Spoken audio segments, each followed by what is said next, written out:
अज आप 588 588 588 अंक तो ज्ञान शुरू करांगे। ਜਿਹੜੀ ਵਡਹੰਸ ਰਾਗ ਦੇ ਵਿੱਚ ਚੌਥੀ ਪਾਤਸ਼ਾਹੀ ਦੀ ਜਿਹੜੀ ਵਾਰ ਹੈਗੀ ਉਹਦੀ ਜਿਹੜੀ ਆਪਾਂ 7ਵੀਂ ਪੌੜੀ ਲਵਾਂਗੇ। ਅੰਗ 588 588 ਸ਼ਲੋਕ ਮਹਲਾ ਤੀਜਾ। ਕਲ ਮੈਂ ਜਮ ਜੰਦਾਰ ਹੈ ਹੁਕਮੇਕਾਰ ਕਮਾਏ। ਕਹਿੰਦੇ ਕਲਾ ਦੇ ਵਿੱਚ ਜਮ ਜੰਦਾਰ ਤਾਂ ਜਿਹੜਾ ਹੈਗਾ ਜੇ ਕਿ ਇਹ ਵਿਕਾਲੀ ਕਲਯੁਗ ਦੇ ਵਿੱਚ ਸੀਗਾ ਜਮ ਜੰਦਾਰ ਨਹੀਂ। ਕਲਾ ਦੇ ਵਿੱਚ ਜਿਹੜਾ ਜਮ ਜੰਦਾਰ ਹੈ ਕਿਹੜਾ ਮਰਜ਼ੀ ਯੁੱਗ ਹੋਏ ਭਾਈ, ਜਿਹੜੇ ਵੀ ਕਲਾ ਦੇ ਵਿੱਚ ਕਲ ਕਲੇਸ਼ ਦੇ ਵਿੱਚ ਹੈਗੇ ਆ, ਤ੍ਰਿਗੁਣੀ ਮਾਇਆ ਦੇ ਵਿੱਚ ਹੈ, ਕਲੇਸ਼ ਮਾਇਆ ਦੇ ਵਿੱਚ ਹੈਗੇ, ਤ੍ਰਿਗੁਣੀ ਮਾਇਆ ਦੇ ਵਿੱਚ, ਤੇ ਕਹਿੰਦੇ ਭਾਈ ਉਹਨਾਂ ਦੇ ਉੱਤੇ ਫਿਰ ਜਮ ਜੰਦਾਰ ਹੈਗਾ। ਜੰਦਾਰ ਕਹਿੰਦੇ ਆ ਬੜਾ ਹੀ ਜਿਹੜਾ ਹੈਗਾ ਭਿਆਨਕ ਤਗੜਾ। ਹੁਕਮੇਕਾਰ ਕਮਾਏ ਕਹਿੰਦੇ ਉਹ ਮਾਲਕ ਦੇ ਹੁਕਮ ਦੇ ਵਿੱਚ ਹੀ ਹੈਗਾ ਭਾਈ। ਮਾਲਕ ਨਹੀਂ ਜਿਹੜਾ ਹੈਗਾ ਇਹ ਜਮ ਜਿਹੜੇ ਹੈਗੇ ਆ ਸਾਡੇ ਕਰਮਾਂ ਦੇ ਨਾਲ ਜਿਹੜੇ ਹੈਗੇ ਉਹਨਾਂ ਦੇ ਹਿਸਾਬ ਦੇ ਨਾਲ ਸਾਨੂੰ ਜਿਹੜਾ ਹੈਗਾ ਕਰਮਾਂ ਦਾ ਫਲ ਜਿਹੜਾ ਭੁਗਤਣ ਵਾਸਤੇ ਜਿਹੜਾ ਹੈਗਾ ਇਹ ਸਾਰੀਆਂ ਜੂਨਾਂ ਬਣਾਈਆਂ ਹੋਈਆਂ। ਇਹਨੂੰ ਕਹਿੰਦੇ ਆ ਪਰਮਾਤਮਾ ਦਾ ਨਿਯਮ ਇਹੀ ਹੈ ਜਮ ਜੰਦਾਰ। ਤੇ ਆਪਾਂ ਨਹੀਂ ਨਿਕਲ ਸਕਦੇ ਇਹ ਕਿਉਂਕਿ ਇੱਛਾਧਾਰੀ ਹੈਗੇ ਆ। ਜਦ ਤੱਕ ਆਪਣੀ ਮਨਸਾ ਹੈਗੀ, ਇੱਛਾਵਾਂ ਹੈਗੀਆਂ ਆਪਣੀਆਂ, ਤੇ ਇੱਛਾ ਹੀ ਆਪਣੀ ਜਿਹੜੀ ਹੈਗੀ ਅੱਗੇ ਗਤੀ ਹੈ ਭਾਈ। ਕਲ ਮੈਂ ਜਮ ਜੰਦਾਰ ਹੈ ਹੁਕਮੇਕਾਰ ਕਮਾਏ। ਗੁਰ ਰਾਖੇ ਸੇ ਉਬਰੇ ਮਨਮੁਖਾਂ ਦੇ ਸਜਾਏ। ਗੁਰੂ ਨੇ ਜਿਨ੍ਹਾਂ ਨੂੰ ਰੱਖ ਲਿਆ, ਜਿਨ੍ਹਾਂ ਦੇ ਕੋਲ ਬ੍ਰਹਮ ਗਿਆਨ ਆ ਗਿਆ, ਜਿਨ੍ਹਾਂ ਨੂੰ ਇਸ ਜਮ ਜੰਦਾਰ ਤੋਂ ਬਚਣ ਦੀ ਟੈਕਨੀਕ ਆ ਗਈ, ਉਹ ਸੰਸਾਰ ਸਮੁੰਦਰ ਤੋਂ ਡੁੱਬਣੋਂ ਉੱਭਰ ਜਾਂਦੇ ਆ। ਤੇ ਮਨਮੁਖਾਂ ਦੇ ਸਜਾਏ, ਮਨਮੁਖ ਜਿਹੜੇ ਹੁੰਦੇ ਆ ਉਹਨਾਂ ਨੂੰ ਫਿਰ ਜਿਹੜਾ ਹੈਗਾ ਇਹ ਆਪਣੇ ਕਰਮਾਂ ਦੀ ਸਜ਼ਾ ਜਿਹੜੀ ਹੈਗੀ ਉਹ ਭੁਗਤਣੀ ਪੈਂਦੀ। ਇਹ ਕਾਰਨਸ਼ੀਲ ਜਿੰਨਾ ਹੈਗਾ ਉਹ ਫਿਰ ਵਾਪਸ ਜਿਹੜਾ ਹੈਗਾ ਉਹ ਜੂਨਾਂ ਦੇ ਵਿੱਚ ਜਾ ਕੇ ਤੇ ਮਨੁੱਖੀ ਜੂਨ ਵਾਸਤੇ ਜਿਹੜਾ ਲੈਵਲ ਚਾਹੀਦਾ ਆ ਉਹ ਉੱਥੇ ਤੱਕ ਆਪਾਂ ਨੂੰ ਜੂਨ ਕੱਟਣੀ ਪੈਂਦੀ ਆ ਉਹ ਜੂਨਾਂ, ਤੇ ਇਸ ਤੋਂ ਬਾਅਦ ਫਿਰ ਚਾਂਸ ਮਿਲਦਾ। ਤੇ ਜਿਹੜੇ ਗੁਰੂ ਦੇ ਅਨੁਸਾਰ ਚੱਲਦੇ ਆ ਉਹ ਜਿਹੜੇ ਹੈਗੇ ਆ ਉਹ ਉੱਭਰ ਜਾਂਦੇ ਆ ਇਹ ਜਨਮ ਮਰਨ ਦੇ ਗੇੜ ਚੋਂ। ਔਰ ਨਹੀਂ ਤਾਂ ਜਿਹੜੇ ਮਨ ਦੇ ਵਿੱਚ ਚੱਲ ਰਹੇ ਆ ਤੇ ਉਹਨਾਂ ਨੂੰ ਇਹ ਸਜ਼ਾ ਮਿਲਦੀ। ਜਮ ਕਾਲੈ ਵਸ ਜਗ ਬਾਂਧਿਆ ਤਿਸ ਦਾ ਫਰੂ ਨਾ ਕੋਏ। ਕਹਿੰਦੇ ਜਮ ਕਾਲਿਆ ਇਹਨੇ ਜਿਹੜਾ ਹੈਗਾ ਸਾਰਾ ਸੰਸਾਰ ਇਹਦੇ ਕੰਟਰੋਲ ਦੇ ਵਿੱਚ ਦਿੱਤਾ ਹੋਇਆ ਮਾਲਕ ਨੇ। ਜਮ ਕਾਲੇ ਵਸੇ ਜਗ ਬਾਂਧਿਆ, ਜਗ ਬੰਨਿਆ ਪਿਆ ਆ ਭਾਈ। ਜੇ ਤੁਸੀਂ ਜਿਹੜੇ ਹੈਗੇ ਜੇ ਆਪਾਂ ਜਿਹੜੇ ਹੈਗੇ ਆ ਇਹ ਦੁਨੀਆ ਦੇ ਪਦਾਰਥਾਂ ਦੇ ਵਿੱਚ, ਸੰਸਾਰ ਦੇ ਵਿੱਚ, ਪੰਜਾਂ ਤੱਤਾਂ ਦੀ ਰਚਨਾ ਦੇ ਵਿੱਚ, ਇਹ ਸਵਾਦਾਂ ਦੇ ਵਿੱਚ ਹੀ ਜਿਹੜਾ ਹੈਗਾ ਆਪਾਂ ਜੀਵਨ ਗੁਜ਼ਾਰਦੇ ਹਾਂ ਝੂਠ ਦੇ ਨਾਲ। ਤੇ ਆਪਾਂ ਨੂੰ ਭਾਈ ਆਪਣੇ ਕਰਮਾਂ ਦਾ ਫੈਸਲਾ, ਆਪਣਾ ਕਰਮਾਂ ਦੀ ਸਜ਼ਾ ਮਿਲਣੀ ਹੈ। ਇਹ ਮਾਲਕ ਨੇ ਕਾਨੂੰਨ ਬਣਾਇਆ ਹੋਇਆ ਆ। ਇਹ ਜੱਗ ਜਿਹੜਾ ਇਸ ਕਾਨੂੰਨ ਦੇ ਵਿੱਚ ਬੰਨਿਆ ਹੋਇਆ ਆ।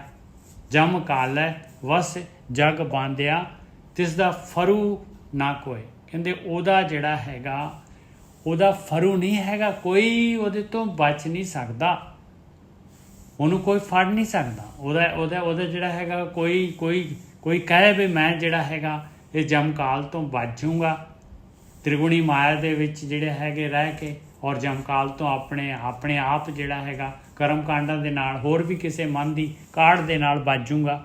ਕਹਿੰਦੇ ਨਹੀਂ, ਉਹ ਨਹੀਂ ਹੋ ਸਕਦਾ। ਜਮ ਕਾਲੈ ਵਸ ਜਗ ਬਾਂਧਿਆ, ਸਾਰਾ ਜਗ ਜਿਹੜਾ ਹੈਗਾ ਮਾਲਕ ਨੇ ਇਹ ਜਿੰਨੀ ਵੀ ਤ੍ਰਿਗੁਣੀ ਮਾਇਆ ਹੈਗੀ ਇਹ ਸਾਰੀ ਪ੍ਰਕਿਰਤੀ ਦੀ ਕੈਦ ਦੇ ਵਿੱਚ ਰੱਖੀ ਹੋਈ ਹੈ, ਬੰਨੀ ਹੋਈ ਹੈ, ਪ੍ਰਕਿਰਤੀ ਚੋਂ ਬਾਹਰ ਨਹੀਂ ਨਿਕਲ ਸਕਦੀ। ਤਿਸ ਦਾ ਫਰੂ ਨਾ ਕੋਏ ਜਿਨੇ ਜਮ ਕੀਤਾ ਸੋ ਸੇਵੀਏ ਗੁਰਮੁਖੇ ਦੁੱਖ ਨਾ ਹੋਏ।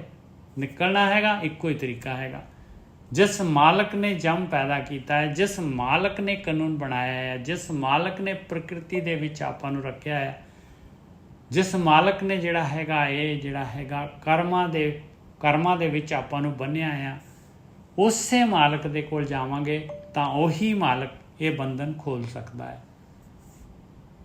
ਜਿਹਨੇ ਜਮ ਕੀਤਾ ਸੋ ਸੇਵੀ ਹੈ, ਉਹਦੀ ਸੇਵਾ ਕਰਨੀ ਪਊਗੀ। ਉਹਨੇ ਜਿਸ ਤਰੀਕੇ ਨਾਲ ਉਹਨੇ ਰੱਖਿਆ ਹੈ ਬਈ ਤੂੰ ਆਪਣੇ ਵਿਚਾਰ ਬੰਦ ਕਰ, ਗੁਰੂ ਕੋਲੋਂ ਗਿਆਨ ਲੈ ਲਾ, ਆਪਣੇ ਵਿਚਾਰ ਬੰਦ ਕਰ ਇਹ ਮਾਇਆ ਦੇ, ਤ੍ਰਿਗੁਣੀ ਮਾਇਆ ਦੇ, ਅਤੇ ਇਹਦੇ ਨਾਲ ਜਿਹੜਾ ਹੈਗਾ ਤੂੰ ਬਾਹਰ ਨਿਕਲ ਸਕਦਾ ਹੈ, ਆਤਮ ਦਰਸ਼ਨ ਕਰ ਸਕਦਾ ਹੈ, ਆਤਮ ਲੈਵਲ ਦੇ ਉੱਤੇ ਜੀਣਾ ਸਿੱਖ ਸਕਦਾ ਹੈ। ਜਿਹਨੇ ਜਮ ਕੀਤਾ ਸੋ ਸੇਵੀ ਹੈ, ਗੁਰਮੁਖ ਹੈ, ਗੁਰੂ ਦੇ ਰਾਹੀਂ ਫਿਰ ਦੁੱਖ ਨਹੀਂ ਹੋਏਗਾ ਭਾਈ। ਆਹ ਇੱਕ ਤਰੀਕਾ ਹੈਗਾ ਜਮ ਤੋਂ ਬਚਣ ਦਾ। ਨਾਨਕ ਗੁਰਮੁਖੇ ਜਮ ਸੇਵਾ ਕਰੇ, ਜਿਨੇ ਮਨੇ ਸੱਚਾ ਹੋਏ। ਜਿਹੜੇ ਇਸ ਤਰੀਕੇ ਦੇ ਨਾਲ ਗੁਰੂ ਦੇ ਰਾਹੀਂ, ਬ੍ਰਹਮ ਗਿਆਨੀਆਂ ਦੇ ਰਾਹੀਂ ਧਿਆਨ ਸਿਮਰਨ ਭਗਤੀ ਕਰਦੇ, ਉਸ ਮਾਲਕ ਪਰਮਾਤਮਾ ਦੀ ਸ਼ਰਨ 'ਚ ਜਾਂਦੇ ਆ, ਉਹਨਾਂ ਦੀ ਸੇਵਾ ਇਹ ਜਮ ਕਰਦਾ ਹੈ। ਜਮ ਉਹਨਾਂ ਦੀ ਸੇਵਾ ਕਰਦਾ ਹੈ। ਨਾਨਕ ਗੁਰਮੁਖੇ ਜਮ ਸੇਵਾ ਕਰੇ, ਜਿਹਨੇ ਮਨ ਵਸਿਆ, ਜਿਹਨੇ ਮਨ ਸੱਚਾ ਸੋਏ। ਜਿਨ੍ਹਾਂ ਦੇ ਮਨ ਦੇ ਵਿੱਚ ਉਹ ਸੱਚਾ ਮਾਲਕ ਪਰਮਾਤਮਾ, ਜਿਹੜੇ ਸੱਚ ਦੇ ਨਾਲ ਜੁੜ ਜਾਂਦੇ, ਜਿਹੜੇ ਆਤਮਾ ਦੇ ਤਲ 'ਤੇ ਜੀਵਨ ਵਿੱਚ ਗੁਜ਼ਾਰਦੇ ਆ, ਜਿਹੜੇ ਝੂਠ ਤੋਂ ਗੁਰੇਜ਼ ਕਰਦੇ ਆ, ਉਹਨਾਂ ਦੀ ਸੇਵਾ ਜਮ ਕਰਦਾ ਹੈ ਭਾਈ, ਉਹਨਾਂ ਦੀ ਸੇਵਾ ਜਮ ਕਰਦਾ ਹੈ। ਹਾਂਜੀ ਗੁਰੂ ਸਾਹਿਬ। ਹਾਂਜੀ ਠੀਕ ਹੈ ਜੀ। ਦੇਖੋ ਇੱਥੇ ਉਹ ਕਹਿ ਰਹੇ ਨੇ, ਹੁਣ ਉਹ ਕਹਿੰਦੇ ਨੇ ਕਿ ਜਿਹੜਾ ਜਮਦੂਤ ਹੈਗਾ ਨਿਜਰ ਸਾਹਿਬ, ਹਾਂ ਜਮ ਜਿਹੜਾ ਹੈਗਾ ਪੂਰਾ ਹੀ ਧਰਮਰਾਜ ਵਗੈਰਾ ਸਾਰੇ ਜਿਹੜੇ ਹੈਗੇ ਆ, ਇਹ ਜਿਹੜਾ ਜਮ ਦਾ ਮਤਲਬ ਹੈ ਜੰਮਣ ਮਰਨਾ, 84 ਲੱਖ ਜੂਨਾ। ਇਹ ਜਿਹੜਾ ਮਾਇਆ ਦੇ ਵਿੱਚ ਹੀ ਆਪਾਂ ਕੈਦ ਦੇ ਵਿੱਚ ਹੈਗੇ ਆ। ਇਹ ਸਾਰੀ ਜਿੰਨੀ ਵੀ ਪੰਜਾਂ ਤੱਤਾਂ ਦੀ ਰਚਨਾ ਹੈਗੀ ਨਾ, ਇਹ ਸਾਰੀ ਦੀ ਸਾਰੀ ਜਿਹੜੀ ਹੈਗੀ ਜਮ ਦੇ ਕੰਟਰੋਲ ਦੇ ਵਿੱਚ ਹੈ। ਹਾਂਜੀ ਵੀਰ ਜੀ ਸਹੀ ਹੈ। ਹਾਂ ਦੇਖੋ ਇਹ ਪ੍ਰਕਿਰਤੀ ਦੇ ਵਿੱਚ ਨਾ ਵਿਧਾਨਤ ਬਣਿਆ। ਹਾਂ ਇਹਦੇ ਬਾਰੇ ਹੋਰ ਤੇ ਕੋਈ ਗੱਲ ਨਹੀਂ ਕਰਦਾ, ਕੇਵਲ ਬ੍ਰਹਮ ਗਿਆਨੀ ਗੱਲ ਕਰਦੇ ਆ, ਜਾਂ 5-10 ਗ੍ਰੰਥ ਹੋਣਗੇ ਉਹਨਾਂ ਵਿੱਚ ਲਿਖਿਆ। ਬਾਕੀ ਜਿੰਨੀ ਵੀ ਦੁਨੀਆ ਦੇ ਉੱਤੇ ਕਿਤਾਬ ਹੈ, ਗਿਆਨ ਹੈ, ਉਹ ਸਭ ਇੱਧਰ ਉੱਧਰ ਖਿੱਚਦਾ ਬੰਦੇ ਨੂੰ। ਧਾਰਮਿਕ ਗ੍ਰੰਥਾਂ ਦੇ ਵਿੱਚ ਇਹ ਲਿਖਿਆ ਹੈ ਕਿ ਇਹ ਪ੍ਰਕਿਰਤੀ ਦੇ ਪਿੱਛੇ ਇੱਕ ਵਿਧਾਨਤ ਹੈ। ਇਹਦੇ ਵਿੱਚ ਕੋਈ ਵੀ ਬੰਦਾ ਜਿਹੜਾ ਵਾ ਐਵੇਂ ਆਜ਼ਾਦ ਨਹੀਂ ਹੈਗਾ। ਔਰ ਇਹਦੇ ਵਿੱਚ ਤੈਨੂੰ ਇਸ ਵਿਚਾਰ ਕਰਨ ਦੀ ਲੋੜ ਹੈ ਕਿ ਤੇਰਾ ਜੀਵਨ ਕਿਤੇ ਐਵੇਂ ਉਲਝੇ ਨਾ ਜਾਵੇ। ਇਹ ਜਿਹੜਾ ਸੰਸਾਰ ਹੈ ਇਹ ਇੱਕ ਮਤਲਬ ਹੈ, ਦਿਖਾਈ ਦਿੰਦਾ ਹੈ, ਪਰ ਇਹ ਨਾ ਹੋਵੇ ਕਿ ਤੂੰ ਆਪਣਾ ਮੇਨ ਜੌਬ ਭੁੱਲ ਜੇ, ਤੂੰ ਇਹਦੇ ਰਸਾਂ ਦੇ ਵਿੱਚ, ਇਹਦੇ ਭੋਗਾਂ ਦੇ ਵਿੱਚ ਵੀ ਉਲਝ ਜਾਣਾ। ਗਾਣੀ 'ਚ ਖਾਸ ਕਰਕੇ ਇਸ ਗੱਲ ਤੇ ਬਹੁਤ ਜ਼ਿਆਦਾ ਜ਼ੋਰ ਪਾਇਆ। ਹਾਂ ਦਿਖਾਈ ਦਿੰਦਾ ਹੈ, ਸੱਚ ਲੱਗਦਾ ਹੈ, ਪਰ ਸੱਚ ਹੈ ਨਹੀਂ। ਹਾਂ ਇਸ ਕਰਕੇ ਆ ਕਿਉਂਕਿ ਇਹਦੇ ਪਿੱਛੇ ਕੋਈ ਕੰਟਰੋਲਰ ਹੈਗਾ ਹੈ ਜਿਹਨੂੰ ਜੋ ਕੰਟਰੋਲ ਕਰ ਰਿਹਾ ਹੈ। ਕਿਉਂਕਿ ਜੇਕਰ ਤੁਹਾਡੇ ਘਰ ਤੁਸੀਂ ਗਰੋਸਰੀ ਨਹੀਂ ਲੈ ਕੇ ਜਾਂਦੇ ਤੇ ਜਦੋਂ ਸਮਾਨ ਮੁੱਕ ਜਾਏਗਾ, ਸਮਾਨ ਕਿੱਥੋਂ ਆਵੇਗਾ? ਤੁਹਾਡੇ ਘਰ ਦਾ ਕੋਈ ਨਾ ਕੋਈ ਤੇ ਏਦਾਂ ਦਾ ਜੀ ਹੈਗਾ ਜਿਹਨੇ ਜ਼ਿੰਮੇਵਾਰੀ ਚੁੱਕੀ ਹੈ, ਪੈਸੇ ਕਮਾਉਂਦਾ ਹੈ, ਹਰ ਮਹੀਨੇ ਤੁਹਾਡੀ ਗਰੋਸਰੀ ਦੇ ਰਿਹਾ ਹੈ, ਤੁਹਾਡੇ ਬਿਜਲੀ ਦਾ ਖਰਚਾ ਦੇ ਰਿਹਾ ਹੈ। ਇਸੇ ਤਰ੍ਹਾਂ ਇਹ ਜਿਹੜਾ ਸੂਰਜ ਹੈ, ਚੰਦਰਮਾ, ਧਰਤੀ, ਤਾਰੇ ਜੋ ਵੀ ਹੈਗੇ ਨੇ, ਇਹਨਾਂ ਦਾ ਕੰਟਰੋਲਰ ਆ। ਜੋ ਇਹਨਾਂ ਦੀ ਇਲੈਕਟ੍ਰਿਸਿਟੀ ਦਾ ਬਿੱਲ ਪੇ ਕਰ ਰਿਹਾ ਨਿਜਰ ਸਾਹਿਬ, ਬਿਲਕੁਲ ਆਪਣੀ ਸ਼ਕਤੀ ਦੇ ਰੂਪ 'ਚ ਉਹ ਭਾਵੇਂ ਜਿੱਦਾਂ ਮਰਜ਼ੀ ਦੇ ਰਿਹਾ, ਬਹੁਤ ਪਾਵਰਫੁਲ ਹੈ ਉਹ। ਤੁਹਾਡੇ ਘਰ ਦਾ ਇੱਕ ਨਿੱਕਾ ਜਿਹਾ ਬਿੱਲ ਆ ਤੇ ਉਹ ਦੇਣਾ ਕਿੰਨਾ ਔਖਾ ਤੇ ਪਾਣੀ ਦਾ ਬਿੱਲ। ਆਪ ਜਸਟ ਸੋਚੋ ਕਿ ਜਿਹੜਾ ਪਰਮਾਤਮਾ ਹੈ, ਜਿਹੜਾ ਜਿਹੜੇ ਸਮੁੰਦਰ ਨੂੰ ਚਲਾ ਰਿਹਾ, ਤੇ ਉਹ ਕਿੰਨੀ ਸ਼ਕਤੀ ਉੱਥੇ એનર્ਜੀ ਨੂੰ ਉਹਨੇ ਬੰਨ ਕੇ ਰੱਖਿਆ, ਹੁਕਮ ਦੇ ਵਿੱਚ ਰੱਖਿਆ। ਪਰ ਉਹ ਹੁਕਮ ਜਿੱਦਾਂ ਦਾ ਉਹਦਾ ਹੁਕਮ ਹੈ ਉਸੇ ਤਰ੍ਹਾਂ ਹੀ ਉਹ ਕੰਮ ਕਰ ਰਹੀ ਹੈ।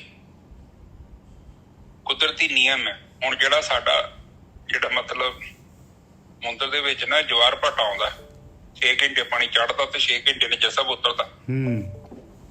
ਕੁਦਰਤ ਨੇ ਇੱਕ ਨਿਯਮ ਬਣਾਇਆ ਵਾ ਨਿੱਜਰ ਸਾਹਿਬ, ਹਰ ਦਿਨ ਨਾ ਇਹ ਟਾਈਮ ਨਾ ਇਹੋ ਜਿੱਦਾਂ ਮੰਨ ਲਾ ਅੱਜ 5 ਵਜੇ ਚੜਿਆ ਤੇ ਕੱਲ 5:30 ਚੜ੍ਹ ਜਾਣਾ ਪਾਣੀ। परसों 7:30 वज जाने मतलब 25-30 मिनट का अपने आप ही टाइम अगे तुरया जा रहा वा। ਇਹਦਾ मतलब किसी ने बन्निया ਤੇ ਤਾਂ ਹੀ टाइम अगे जा रहा। बिल्कुल ਇਹ ਫਿਕਸ ਨਹੀਂ ਹੈਗਾ ਕਿ ਅੱਜ ਜਿੱਥੇ ਚੜਿਆ ਤੇ ਕੱਲ ਵੀ ਉੱਥੇ ਚੜੂਗਾ। ਏਦਾਂ ਦੀ ਗੇਮ ਨਹੀਂ ਹੈਗੀ। ਕਈ ਵਾਰੀ ਪਾਣੀ ਨਿੱਜਰ ਸਾਹਿਬ 4 ਫੁੱਟ ਚੜ ਜਾਂਦਾ, ਕਈ ਵਾਰੀ 3 ਫੁੱਟ ਚੜਦਾ। ਪਰ ਉਹ ਟਾਈਡ ਲਿਖੀ ਹੁੰਦੀ ਹੈ ਕਿ ਸਾਨੂੰ ਜਹਾਜ਼ ਤੇ ਪਤਾ ਹੁੰਦਾ ਕਿ ਅੱਜ ਨਹੀਂ ਟਾਈਡ ਚੜਨੀ, ਕਿਉਂਕਿ ਉਹ ਸਰਵੇ ਕੀਤਾ ਹੁੰਦਾ, ਲੌਂਗ ਟਾਈਮ ਤੋਂ ਸਰਵੇ ਕਰਦੇ, ਫਿਰ ਉਹ ਪ੍ਰਿਡਿਕਸ਼ਨ ਕਰਦੇ। ਥੋੜਾ ਬਹੁਤਾ ਕਲੋਜ਼ ਹੁੰਦਾ, ਕਾਫੀ ਕਲੋਜ਼ ਹੁੰਦਾ। ਉਹ ਕੁਦਰਤ ਨੇ ਇੱਕ ਐਸਾ ਨਿਯਮ ਬਣਾਇਆ। ਹੁਣ ਇੱਥੇ ਆਪਾਂ ਇਸ ਚੀਜ਼ ਨੂੰ ਸਮਝੀਏ ਕਿ ਜਿਹੜਾ ਹੁਕਮ ਦੇ ਕਾਰ ਕਮਾਏ, ਜਿਹੜਾ ਉਹ ਪ੍ਰਮਾਤਮਾ ਹੈ, ਇਹ ਸਾਰੇ ਉਹਦੇ ਹੁਕਮ 'ਚ ਕੰਮ ਕਰਦੇ। ਬਿਲਕੁਲ। ਹੁਣ ਹੁਕਮ ਦੇ ਵਿੱਚ ਕੰਮ ਕਰਨਾ ਮਤਲਬ ਜੋ ਉਹਦਾ ਹੁਕਮ ਹੈ ਬਿਲਕੁਲ ਉਸੇ ਅਨੁਸਾਰ ਉਹ ਕੰਮ ਕਰਦੇ। ਤੁਹਾਡੇ ਸਰੀਰ ਦੇ ਵਿੱਚ ਜਿਹੜਾ ਦਿਲ ਆ ਉਹਨੇ ਕਿੰਨਾ ਖੂਨ ਪੰਪ ਕਰਨਾ। ਹੁਣ ਮੰਨ ਲਓ ਮੈਂ ਹੋਵਾਂ ਤੇ ਹੋ ਸਕਦਾ ਮੈਂ ਵੱਧ ਘੱਟ ਕਰਦਾ, ਪਰ ਕੁਦਰਤ ਨੇ ਜਿਹੜਾ ਡਿਜ਼ਾਈਨ ਕੀਤਾ ਨਿੱਜਰ ਸਾਹਿਬ ਉਹਦੇ ਅਨੁਸਾਰ ਪੰਪ ਹੋ ਰਿਹਾ। ਨਾ ਵੱਧ ਨਾ ਘੱਟ। ਵੱਧ ਹੋਊਗਾ ਤਾਂ ਵੀ ਮਾੜਾ, ਘੱਟ ਗਿਆ ਤੇ ਤਾਂ ਵੀ ਮਾੜਾ। ਤੁਹਾਡਾ ਜਿਹੜਾ ਬੋਡੀ ਦਾ ਟੈਂਪਰੇਚਰ ਆ ਉਹ ਜਿੰਨਾ ਹੈਗਾ ਵਾ ਓਨਾ ਹੀ ਰਵੇਗਾ। ਤੁਹਾਡੇ ਦਿਲ ਦੀ ਧੜਕਣ ਜਿੰਨੀ ਹੈਗੀ ਉਨੀ ਰਵੇਗੀ ਤੇ ਬਹੁਤ ਵਧੀਆ। ਅਗਰ ਤੁਸੀਂ ਜੀਵਨ ਸਹੀ ਤਰ੍ਹਾਂ ਨਹੀਂ ਬਤੀਤ ਕਰਦੇ, ਧੜਕਣ ਵੱਧ ਘੱਟ ਹੋ ਜਾਏਗੀ, ਉਹਦੇ ਨਾਲ ਤੁਹਾਡੇ ਸਰੀਰ 'ਚ ਨੁਕਸ ਪੈਣ ਲੱਗ ਪੈਣੇ। ਤੁਹਾਡੇ ਸਰੀਰ ਦੇ ਅੰਦਰ ਇੱਕ ਬੈਲੈਂਸ ਹੈ। ਇਹਦਾ ਮਤਲਬ ਜਿਹਨੇ ਬੈਲੈਂਸ ਬਣਾਇਆ ਨਿੱਜਰ ਸਾਹਿਬ ਉਹਨੇ ਪੂਰਾ ਸੋਚ ਵਿਚਾਰ ਕੇ ਬਣਾਇਆ। ਬਿਲਕੁਲ। ਔਰ ਪ੍ਰੈਕਟੀਕਲ ਚੀਜ਼ ਆ, ਐਵੇਂ ਗੱਲੀ ਬਾਤੀ ਕੁਛ ਨਹੀਂ ਚਾਹੀਦਾ। ਬਿਲਕੁਲ। ਤੁਹਾਡਾ ਜੇ ਸਰੀਰ ਚੱਲਦਾ ਪਿਆ ਤੇ ਸਰੀਰ ਦੇ ਅੰਦਰ ਨਿਊਟ੍ਰੀਸ਼ਨ, ਵਿਟਾਮਿਨ, ਪ੍ਰੋਟੀਨ ਜੋ ਵੀ ਹੈਗੇ ਨੇ ਉਹਦਾ ਸਾਰਾ ਕੈਲਕੂਲੇਸ਼ਨ ਕੀਤੀ ਹੋਈ ਹੈ। ਤੁਹਾਨੂੰ ਕਿੰਨੀ ਫਾਈਬਰ ਚਾਹੀਦੀ ਹੈ, ਤੁਹਾਨੂੰ ਕਿੰਨਾ ਪਾਣੀ ਚਾਹੀਦਾ ਹੈ। ਫਿਰ ਤੁਸੀਂ ਲਗਾਤਾਰ ਮੰਨ ਲਓ ਉਹਨਾਂ ਪਾਣੀ ਨਹੀਂ ਲੈਂਦੇ, ਆਪਣੇ ਸਰੀਰ 'ਚ ਨਹੀਂ ਭੇਜਦੇ, ਫਿਰ ਇੱਕ ਸਮਾਂ ਆਊਗਾ ਤੁਹਾਡਾ ਸਰੀਰ ਜਿਹੜਾ ਰੋਗੀ ਹੋ ਜਾਏਗਾ। ਹੁਣ ਤੁਸੀਂ ਰੋਟੀ ਵੱਧ ਖਾ ਲਈ ਤਾਂ ਵੀ ਮਾੜੀ, ਤੁਸੀਂ ਘੱਟ ਖਾ ਲਈ ਤਾਂ ਵੀ ਮਾੜੀ। ਤੁਸੀਂ ਜ਼ਿਆਦਾ ਸੌਂ ਲਿਆ ਤਾਂ ਵੀ ਮਾੜਾ, ਤੁਸੀਂ ਘੱਟ ਸੁੱਤੇ ਤਾਂ ਵੀ ਮਾੜਾ। ਨਿੱਜਰ ਸਾਹਿਬ ਬਿਲਕੁਲ। ਇਹਦਾ ਮਤਲਬ ਤੁਹਾਡੇ ਅੰਦਰ ਕਿਸੇ ਨੇ ਬੈਲੈਂਸ ਬਣਾਇਆ, ਉਹ ਬੈਲੈਂਸ ਨੂੰ ਖਰਾਬ ਕਰਦੇ ਆ ਤੇ ਸਾਡਾ ਸਰੀਰ ਖਰਾਬ ਹੋ ਜਾਂਦਾ। ਇਸੇ ਕਰਕੇ ਕਹਿੰਦੇ ਹੁਕਮ ਦੇ ਅੰਦਰ ਹੈ ਸਾਰਾ ਕੁਛ। ਉਹਨੇ ਬੰਨਿਆ ਧਰਤੀ ਨੂੰ। ਇਹ ਹਰ ਇੱਕ ਜੋ ਵੀ ਸਾਨੂੰ ਚੀਜ਼ ਦਿਖਾਈ ਦੇ ਰਹੀ ਹੈ, ਇਹ ਨਾ ਸੋਚੀਏ ਕਿ ਐਵੇਂ ਤੁਰੀ ਫਿਰਦੀ। ਇੱਥੋਂ ਤੱਕ ਅੜੇ ਪਹਾੜ ਭੂੜ ਵੀ ਹੈਗੇ ਆ, ਇਹ ਵੀ ਕੁਝ ਹੱਦ ਤੱਕ ਜਿੰਦਾ ਨੇ, ਇਹ ਚੇਤਨ ਨੇ, ਕਿਸੇ ਰੂਪ 'ਚ ਹੀ ਹੈਗੇ ਨੇ। ਸਾਡੀ ਸੋਚ 'ਚ ਨਹੀਂ ਹੈਗੀ ਉਹ ਚੀਜ਼, ਪਰ ਉਹ ਜਿੰਦਾ ਹੈਗੇ ਨੇ। ਪਾਣੀ ਵੀ ਬਾਣੀ ਕਹਿੰਦੀ ਆ, ਗੁਰਬਾਣੀ 'ਚ ਲਿਖਿਆ ਪਾਣੀ ਦੇਵਤਾ ਹੈ। ਪਹਿਲਾ ਪਾਣੀ ਜਿਉ ਹੈ, ਜਿਉ ਹੈ ਜਿਤ ਹਰਿਆ ਸਭ ਕੋਏ। ਇਹ ਪਾਣੀ ਕਹਿੰਦੇ ਇੱਕ ਜੀਵ ਹੈ, ਸਾਡੇ ਵਾਂਗੂ ਵੱਡੀ ਕਿਸਮ ਦਾ ਜੀਵ ਹੈਗਾ, ਤੇ ਉਹਦੇ ਕਰਕੇ ਸਾਰਾ ਕੁਛ। ਹੁਣ ਹਵਾ ਵੀ ਜੀਵ ਹੀ ਹੈ। ਹਵਾ ਕਿੱਦਾਂ ਸਾਨੂੰ ਦਿੰਦੀ ਹੈ? ਆਕਸੀਜਨ। ਇਹ ਆਕਸੀਜਨ ਨਾ ਤੇ ਸਾਨੂੰ ਵੱਧ ਚਾਹੀਦੀ, ਨਾ ਸਾਨੂੰ ਘੱਟ ਚਾਹੀਦੀ। ਹੁਣ ਉਹ ਜਿਹੜੀ ਆਕਸੀਜਨ ਸਾਡੇ ਅੰਦਰ ਜਾਊਗੀ, ਕਿੱਦਾਂ ਸਰੀਰ ਦੇ ਵਿੱਚ ਲੰਗਸ ਉਹਨੂੰ ਯੂਜ਼ ਕਰਨਗੇ। ਇਹ ਮਸ਼ੀਨ ਕਿਹਨੇ ਬਣਾਈ ਆ? ਬ੍ਰਹਮ ਗਿਆਨੀ ਇਸ ਬਣਾਉਣ ਵਾਲੇ ਦੀ ਗੱਲ ਕਰਦੇ ਨੇ। ਉਹ ਕਹਿੰਦੇ ਤੂੰ ਮਸ਼ੀਨ ਤੱਕ ਨਾ ਰਹਿ ਗਈ, ਮਸ਼ੀਨ ਦੇ ਪਿੱਛੇ ਵੀ ਜਾ। ਇਹ ਤੇਰੇ ਹੱਥਾਂ ਦੇ ਨਹੁੰ ਕਿੰਨੇ ਬਣਾਏ ਨੇ? ਇਹ ਡਿਜ਼ਾਈਨਰ ਕੌਣ ਹੈ ਜਿਹਨੇ ਇੰਨਾ ਪ੍ਰੋਪਰਲੀ ਜ਼ਬਰਦਸਤ ਕੰਮ ਕੀਤਾ ਹੈ? ਉਹ ਤੇਰੀ ਮਸ਼ੀਨ ਏਦਾਂ ਦੀ ਬਣਾਤੀ ਆ, ਭਾਵੇਂ ਜਿੰਨੇ ਮਰਜ਼ੀ ਯੁੱਗ ਆ ਜਾਣ, ਇਹਨੂੰ ਨਿੱਜਰ ਸਾਹਿਬ ਇਹਨੂੰ ਅਪਡੇਟ ਕਰਨ ਦੀ ਲੋੜ ਨਹੀਂ। ਇਹ ਮਸ਼ੀਨ ਜਿਹੜੇ ਮਰਜ਼ੀ ਯੁੱਗ 'ਚ ਲੈ ਜਾਓ। ਬਿਲਕੁਲ। ਜਿੰਨਾ ਮਰਜ਼ੀ ਅੱਗੇ ਨਵੀਆਂ ਆਈ ਜਾਣੀਆਂ ਨੇ ਸੈਂਚਰੀਆਂ ਵੀ, ਪਰ ਕਹਿੰਦੇ ਇਹ ਮਸ਼ੀਨ ਨੂੰ ਬਦਲਣ ਦੀ ਲੋੜ ਨਹੀਂ। ਧਰਤੀ ਵੀ ਇਹੋ ਚੱਲੂ, ਸੂਰਜ ਵੀ ਇਹੋ ਚੱਲੂ। ਨਿੱਜਰ ਸਾਹਿਬ ਬਿਲਕੁਲ। ਭਾਵੇਂ ਸਤਯੁਗ, ਤ੍ਰੇਤਾ, ਦੁਆਪਰ, ਕਲਯੁਗ, ਜਿਹੜਾ ਮਰਜ਼ੀ ਯੁੱਗ ਆ ਜਾਏ। ਹਾਂ, ਆਪ ਜਿਹੜਾ ਸੋਚੋ ਕਿ ਸਾਡੇ ਵਾਂਗੂ ਨਹੀਂ ਕਿ ਸਾਡੀ ਬਣਾਈ ਹੋਈ ਟੈਕਨੀਕ ਕੀ ਹੁੰਦੀ, ਪੁਰਾਣੀ ਹੋ ਜਾਂਦੀ ਆ। ਤੁਸੀਂ ਜੋ ਵੀ ਚੀਜ਼ ਬਣਾਈ ਨਾ ਅੱਜ ਤੋਂ 35 ਸਾਲ ਪਹਿਲਾਂ, ਤੁਸੀਂ ਵੇਖੋ ਪੱਖੇ ਤੁਹਾਡੇ ਘਰ ਹੋਣੇ ਹੀ ਨਹੀਂ। ਹਾਂ ਬਿਲਕੁਲ। ਉਹ ਖਤਮ ਹੋ ਗਿਆ। ਪਰ ਉਹਦਾ ਪੱਖਾ ਜਿਹੜਾ ਨੇ ਬਣਾਤਾ ਉਹ ਪਰਮਾਨੈਂਟ ਹੈ, ਉਹਨੂੰ ਚੇਂਜ ਕਰਨ ਦੀ ਲੋੜ ਨਹੀਂ। ਇਹ ਚੀਜ਼ ਨੂੰ ਸਮਝਣਾ ਆਪਾਂ। ਹੁਣ ਬਾਣੀ ਕਹਿ ਰਹੀ ਹੈ ਕਿ ਗੁਰਮੁਖ ਰਾਖੇ ਸੇ ਉਬਰੇ ਮਨਮੁਖ ਦੇ ਸਜਾਏ। ਤੇ ਜਿਹੜੇ ਗੁਰੂ ਜਿਨ੍ਹਾਂ ਨੂੰ ਰੱਖ ਲੈਂਦਾ, ਜਿਹੜੇ ਬ੍ਰਹਮ ਗਿਆਨ ਲੈ ਲੈਂਦੇ ਆ, ਜਿਹੜੇ ਸਹੀ ਰਸਤਾ ਪਤਾ ਲੱਗ ਜਾਂਦਾ, ਸੱਚ ਦਾ ਪਤਾ ਲੱਗ ਜਾਂਦਾ, ਉਹ ਉੱਭਰ ਜਾਂਦੇ ਆ। ਤੇ ਜਿਹੜੇ ਮਨਮੁਖ ਹੁੰਦੇ ਆ ਉਹ ਕੱਚ ਦੇ ਨਾਲ ਆ, ਝੂਠ ਦੇ ਨਾਲ ਲੱਗੇ ਹੋਏ ਆ, ਉਹਨਾਂ ਨੂੰ ਫਿਰ ਜਿਹੜਾ ਹੈ ਭੁਗਤਾਨ ਕਰਨਾ ਪੈਂਦਾ ਭਾਈ। ਹਾਂ ਬਿਲਕੁਲ ਸਹੀ ਆ। ਇੱਥੇ ਦੇਖੋ ਸਾਧ ਸੰਗਤ ਜੀ, ਇਹ ਚੀਜ਼ ਨੂੰ ਸਮਝੀਏ, ਸੰਗਤ ਬੜੀ ਇੰਪੋਰਟੈਂਟ ਹੈ। ਤੁਸੀਂ ਸਾਫ ਸੁਥਰੇ ਪਾਣੀ ਦੀ ਸੰਗਤ ਕਰੋ ਤੇ ਨੈਚੁਰਲੀ ਤੁਹਾਡਾ ਜੀਵਨ ਸਾਫ ਸੁਥਰਾ ਹੋ ਜਾਣਾ।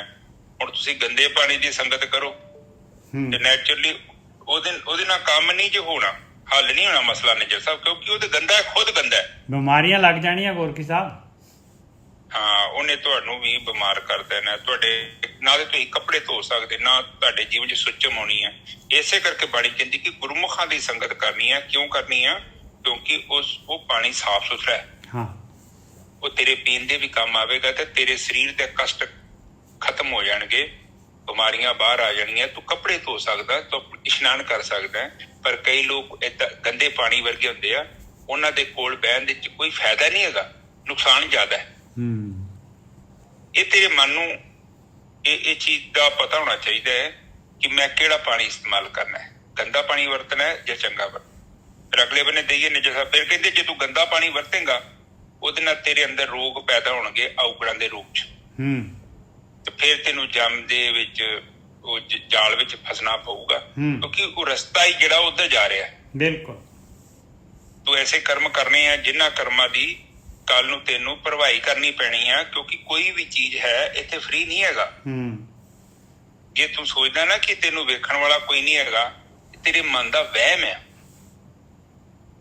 ਜੇ ਤੂੰ ਦੇਖੇਗਾ ਇਸ ਤੈਨੂੰ ਪਤਾ ਲੱਗ ਜਾਏਗਾ ਇਹ ਸੰਸਾਰ ਜਿਹੜਾ ਹੈ, ਇਹ ਸੰਸਾਰ ਜਿਹੜਾ ਮਾਇਆ ਜਾਲ ਹੈ, ਇਹ ਮਾਇਆ ਹੈ। ਇੱਥੇ ਤੂੰ ਸੋਚਦਾ ਕਿ ਤੈਨੂੰ ਦੇਖਣ ਵਾਲਾ ਨਹੀਂ ਹੈ, ਤੂੰ ਦੇ ਰਿਸ਼ਵਤ ਦੇ ਰਿਸ਼ਵਤ, ਤੂੰ ਡਿਊਟੀ ਨਹੀਂ ਕਰ ਰਿਹਾ, ਕੰਮ ਪੂਰਾ ਨਹੀਂ ਕਰ ਰਿਹਾ, ਬੇਈਮਾਨ ਹੈ, ਠੱਗੀ ਮਾਰਦਾ ਹੈ, ਇੱਧਰ ਉੱਧਰ ਪਰਾਇਆ ਤਨ ਵੇਂਦਾ, ਪਰਾਇਆ ਤਨ ਵੀ ਚੋਰੀ ਕਰਦਾ। ਤੈਨੂੰ ਮੰਨ ਲਾ ਘਰਦਿਆਂ ਨੇ ਤੈਨੂੰ ਨਹੀਂ ਦੇਖਿਆ, ਪਰ ਤੇਰੀ ਆਤਮਾ ਨੇ ਤੈਨੂੰ ਦੇਖ ਲਈ। ਇਸ ਕਰਕੇ ਤੂੰ ਇਹ ਨਾ ਸੋਚ ਕਿ ਤੂੰ ਬੇਵਕੂਫ ਕਿਸੇ ਨੂੰ ਬਣਾਉਂਦੇ ਆ, ਤੂੰ ਅਸਲ 'ਚ ਖੁਦ ਆਪਣੇ ਆਪ ਨੂੰ ਬੇਵਕੂਫ ਬਣਾ ਰਿਹਾ। ਬਿਲਕੁਲ। ਇਸ ਕਰਕੇ ਬਾਣੀ ਕਹਿੰਦੀ ਏਦਾਂ ਦਾ ਕਰਮ ਨਹੀਂ ਕਰਨਾ ਕਿ ਤੈਨੂੰ ਉੱਥੇ ਸਜ਼ਾ ਲੈ ਮਿਲੇ, ਕਿਉਂਕਿ ਸਜ਼ਾ ਤੇ ਮਿਲਣੀ ਆ। ਜੇ ਤੁਸੀਂ ਆਪਣੇ ਜੀਵਨ ਦੇ ਵਿੱਚ ਉਚਾਈ ਨਹੀਂ ਲੈ ਕੇ ਆਉਂਦੇ, ਮਲੀਨਤਾ ਦਾ ਤਿਆਗ ਨਹੀਂ ਕਰਦੇ, ਕੁਝ ਸਜ਼ਾ ਤੇ ਬੰਦੇ ਨੂੰ ਇੱਥੇ ਹੀ ਮਿਲ ਜਾਂਦੀ ਹੈ। ਪਰ ਕੀਤੀ 'ਚ ਇੱਥੇ ਵੀ ਵਿਧਾਨਤ ਹੈਗਾ ਜੀ। ਬਿਲਕੁਲ। ਕੁਝ ਪਰਸੈਂਟ ਇੱਥੇ ਹੈਗੀ ਤੇ ਜਿਹੜੇ ਬਚ ਜਾਂਦੇ ਫਿਰ ਅਗਲੇ ਬੰਨੇ ਤੁਰ ਪੈਂਦੇ ਨੇ। ਹਾਂਜੀ, ਅਗਲੇ ਬੰਨੇ ਨਿੱਜਰ ਸਾਹਿਬ ਬੋਲੀ। ਕਹਿੰਦੇ ਭਾਈ ਜਿਹੜਾ ਇਹ ਜਿਹੜਾ ਹੈਗਾ ਮਾਇਆ ਜਾਲ ਮਾਲਕ ਨੇ ਬਣਾਇਆ ਆ, ਇਹ ਸਾਰਾ ਦਾ ਸਾਰਾ ਜਿਹੜਾ ਹੈਗਾ ਇਹ ਕਾਲ ਦੇ ਵਾਸਤੇ ਵਿੱਚ ਆ, ਮਾਲਕ ਨੇ ਕੀਤਾ ਹੋਇਆ। ਇਹ ਸਾਰਾ ਜਿਹੜਾ ਹੈਗਾ ਜੰਮ ਦੇ ਵਸ ਦੇ ਵਿੱਚ ਹੈਗਾ, ਔਰ ਉਸ ਚੋਂ ਨਿਕਲ ਕੋਈ ਸਕਦਾ ਨਹੀਂ, ਕਿਉਂਕਿ ਪਰਮਾਤਮਾ ਉੱਪਰ ਹੈਗਾ ਔਰ ਪਰਮਾਤਮਾ ਦਾ ਕਾਨੂੰਨ ਹੈਗਾ। ਪਰਮਾਤਮਾ ਚਾਹੁੰਦਾ ਹੈਗਾ ਇਹ ਚੀਜ਼। ਇਸ ਕਰਕੇ ਮਾਲਕ ਨੇ ਇਹ ਕਾਲ, ਇਹ ਜੰਮ ਜਿਹੜਾ ਹੈਗਾ ਇਹਦੇ ਵਸ ਦੇ ਵਿੱਚ ਸੰਸਾਰ ਸਾਰਾ ਕੀਤਾ ਹੈ, ਔਰ ਉਸ ਚੋਂ ਨਿਕਲਣ ਦਾ ਕੋਈ ਤਿਸ ਦਾ ਫਰੂ ਨਾ ਕੋਏ, ਉਸ ਚੋਂ ਨਿਕਲਣ ਦਾ ਕੋਈ ਤਰੀਕਾ ਨਹੀਂ ਹੈਗਾ। ਸਿਰਫ ਉਸ ਮਾਲਕ ਪਰਮਾਤਮਾ ਜਿਹਨੇ ਜਿਹੜਾ ਹੈਗਾ ਇਹ ਜੰਮ ਕੀਤਾ ਆ, ਉਸ ਮਾਲਕ ਪਰਮਾਤਮਾ ਦੇ ਕੋਲ ਹੀ ਬੇਨਤੀ ਕਰਨੀ ਪੈਣੀ, ਉਹਦੀ ਸ਼ਰਨ 'ਚ ਹੀ ਜਾਣਾ ਪੈਣਾ ਆ, ਤਾਂ ਹੀ ਆਪਾਂ ਨਿਕਲ ਸਕਦੇ ਹਾਂ। ਜਿਹਨੇ ਜੰਮ ਕੀਤਾ ਸੋ ਸੇਵੀਏ, ਗੁਰਮੁਖ ਹੈ ਦੁੱਖ ਨਾ ਹੋਏ। ਤਾਂ ਗੁਰੂ ਦੇ ਰਾਹੀਂ ਜੇ ਆਪਾਂ, ਗੁਰੂ ਦੱਸਦਾ ਹੈ, ਜੇ ਨਹੀਂ ਪਤਾ ਆਪਾਂ ਨੂੰ ਬਈ ਕਿਵੇਂ ਪਰਮਾਤਮਾ ਦੀ ਜਿਹਦਾ ਰੂਪ ਨਹੀਂ, ਰੰਗ ਨਹੀਂ, ਰੇਖ ਨਹੀਂ, ਉਹਦੀ ਕਿਵੇਂ ਸੇਵਾ ਕਰਨੀ ਆ, ਕਿਵੇਂ ਉਹਦਾ ਧਿਆਨ ਕਰਨਾ ਹੈ, ਤੇ ਭਾਈ ਤੇ ਫਿਰ ਗੁਰੂ ਕੋਲ ਜਾ ਕੇ ਜਿਹੜੇ ਵੀ ਉਹ ਸਿੱਖ ਲੈਂਦੇ ਆ। ਇਹ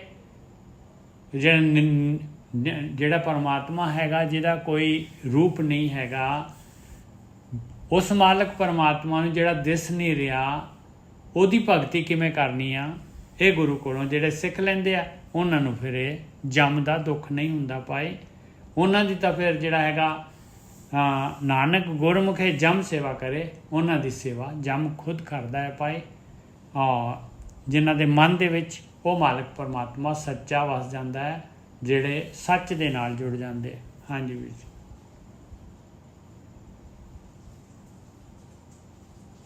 ਹਾਂਜੀ, ਜਿਹੜਾ ਇੱਥੇ ਸੱਚ ਦੇ ਨਾਲ ਜੁੜ ਜਾਏਗਾ ਉਹਨੂੰ ਜਮਾਂ ਦਾ ਭਾਵ ਨਹੀਂ। ਹਾਂ, ਕਿਉਂ ਨਹੀਂ ਆ? ਕਿਉਂਕਿ ਆਤਮਾ ਦੇ ਵਿੱਚ ਜੰਮ ਜਾ ਹੀ ਨਹੀਂ ਸਕਦਾ। ਨਾ ਜਾ ਨਹੀਂ ਸਕਦਾ। ਬਿਲਕੁਲ ਸਹੀ ਹੈ।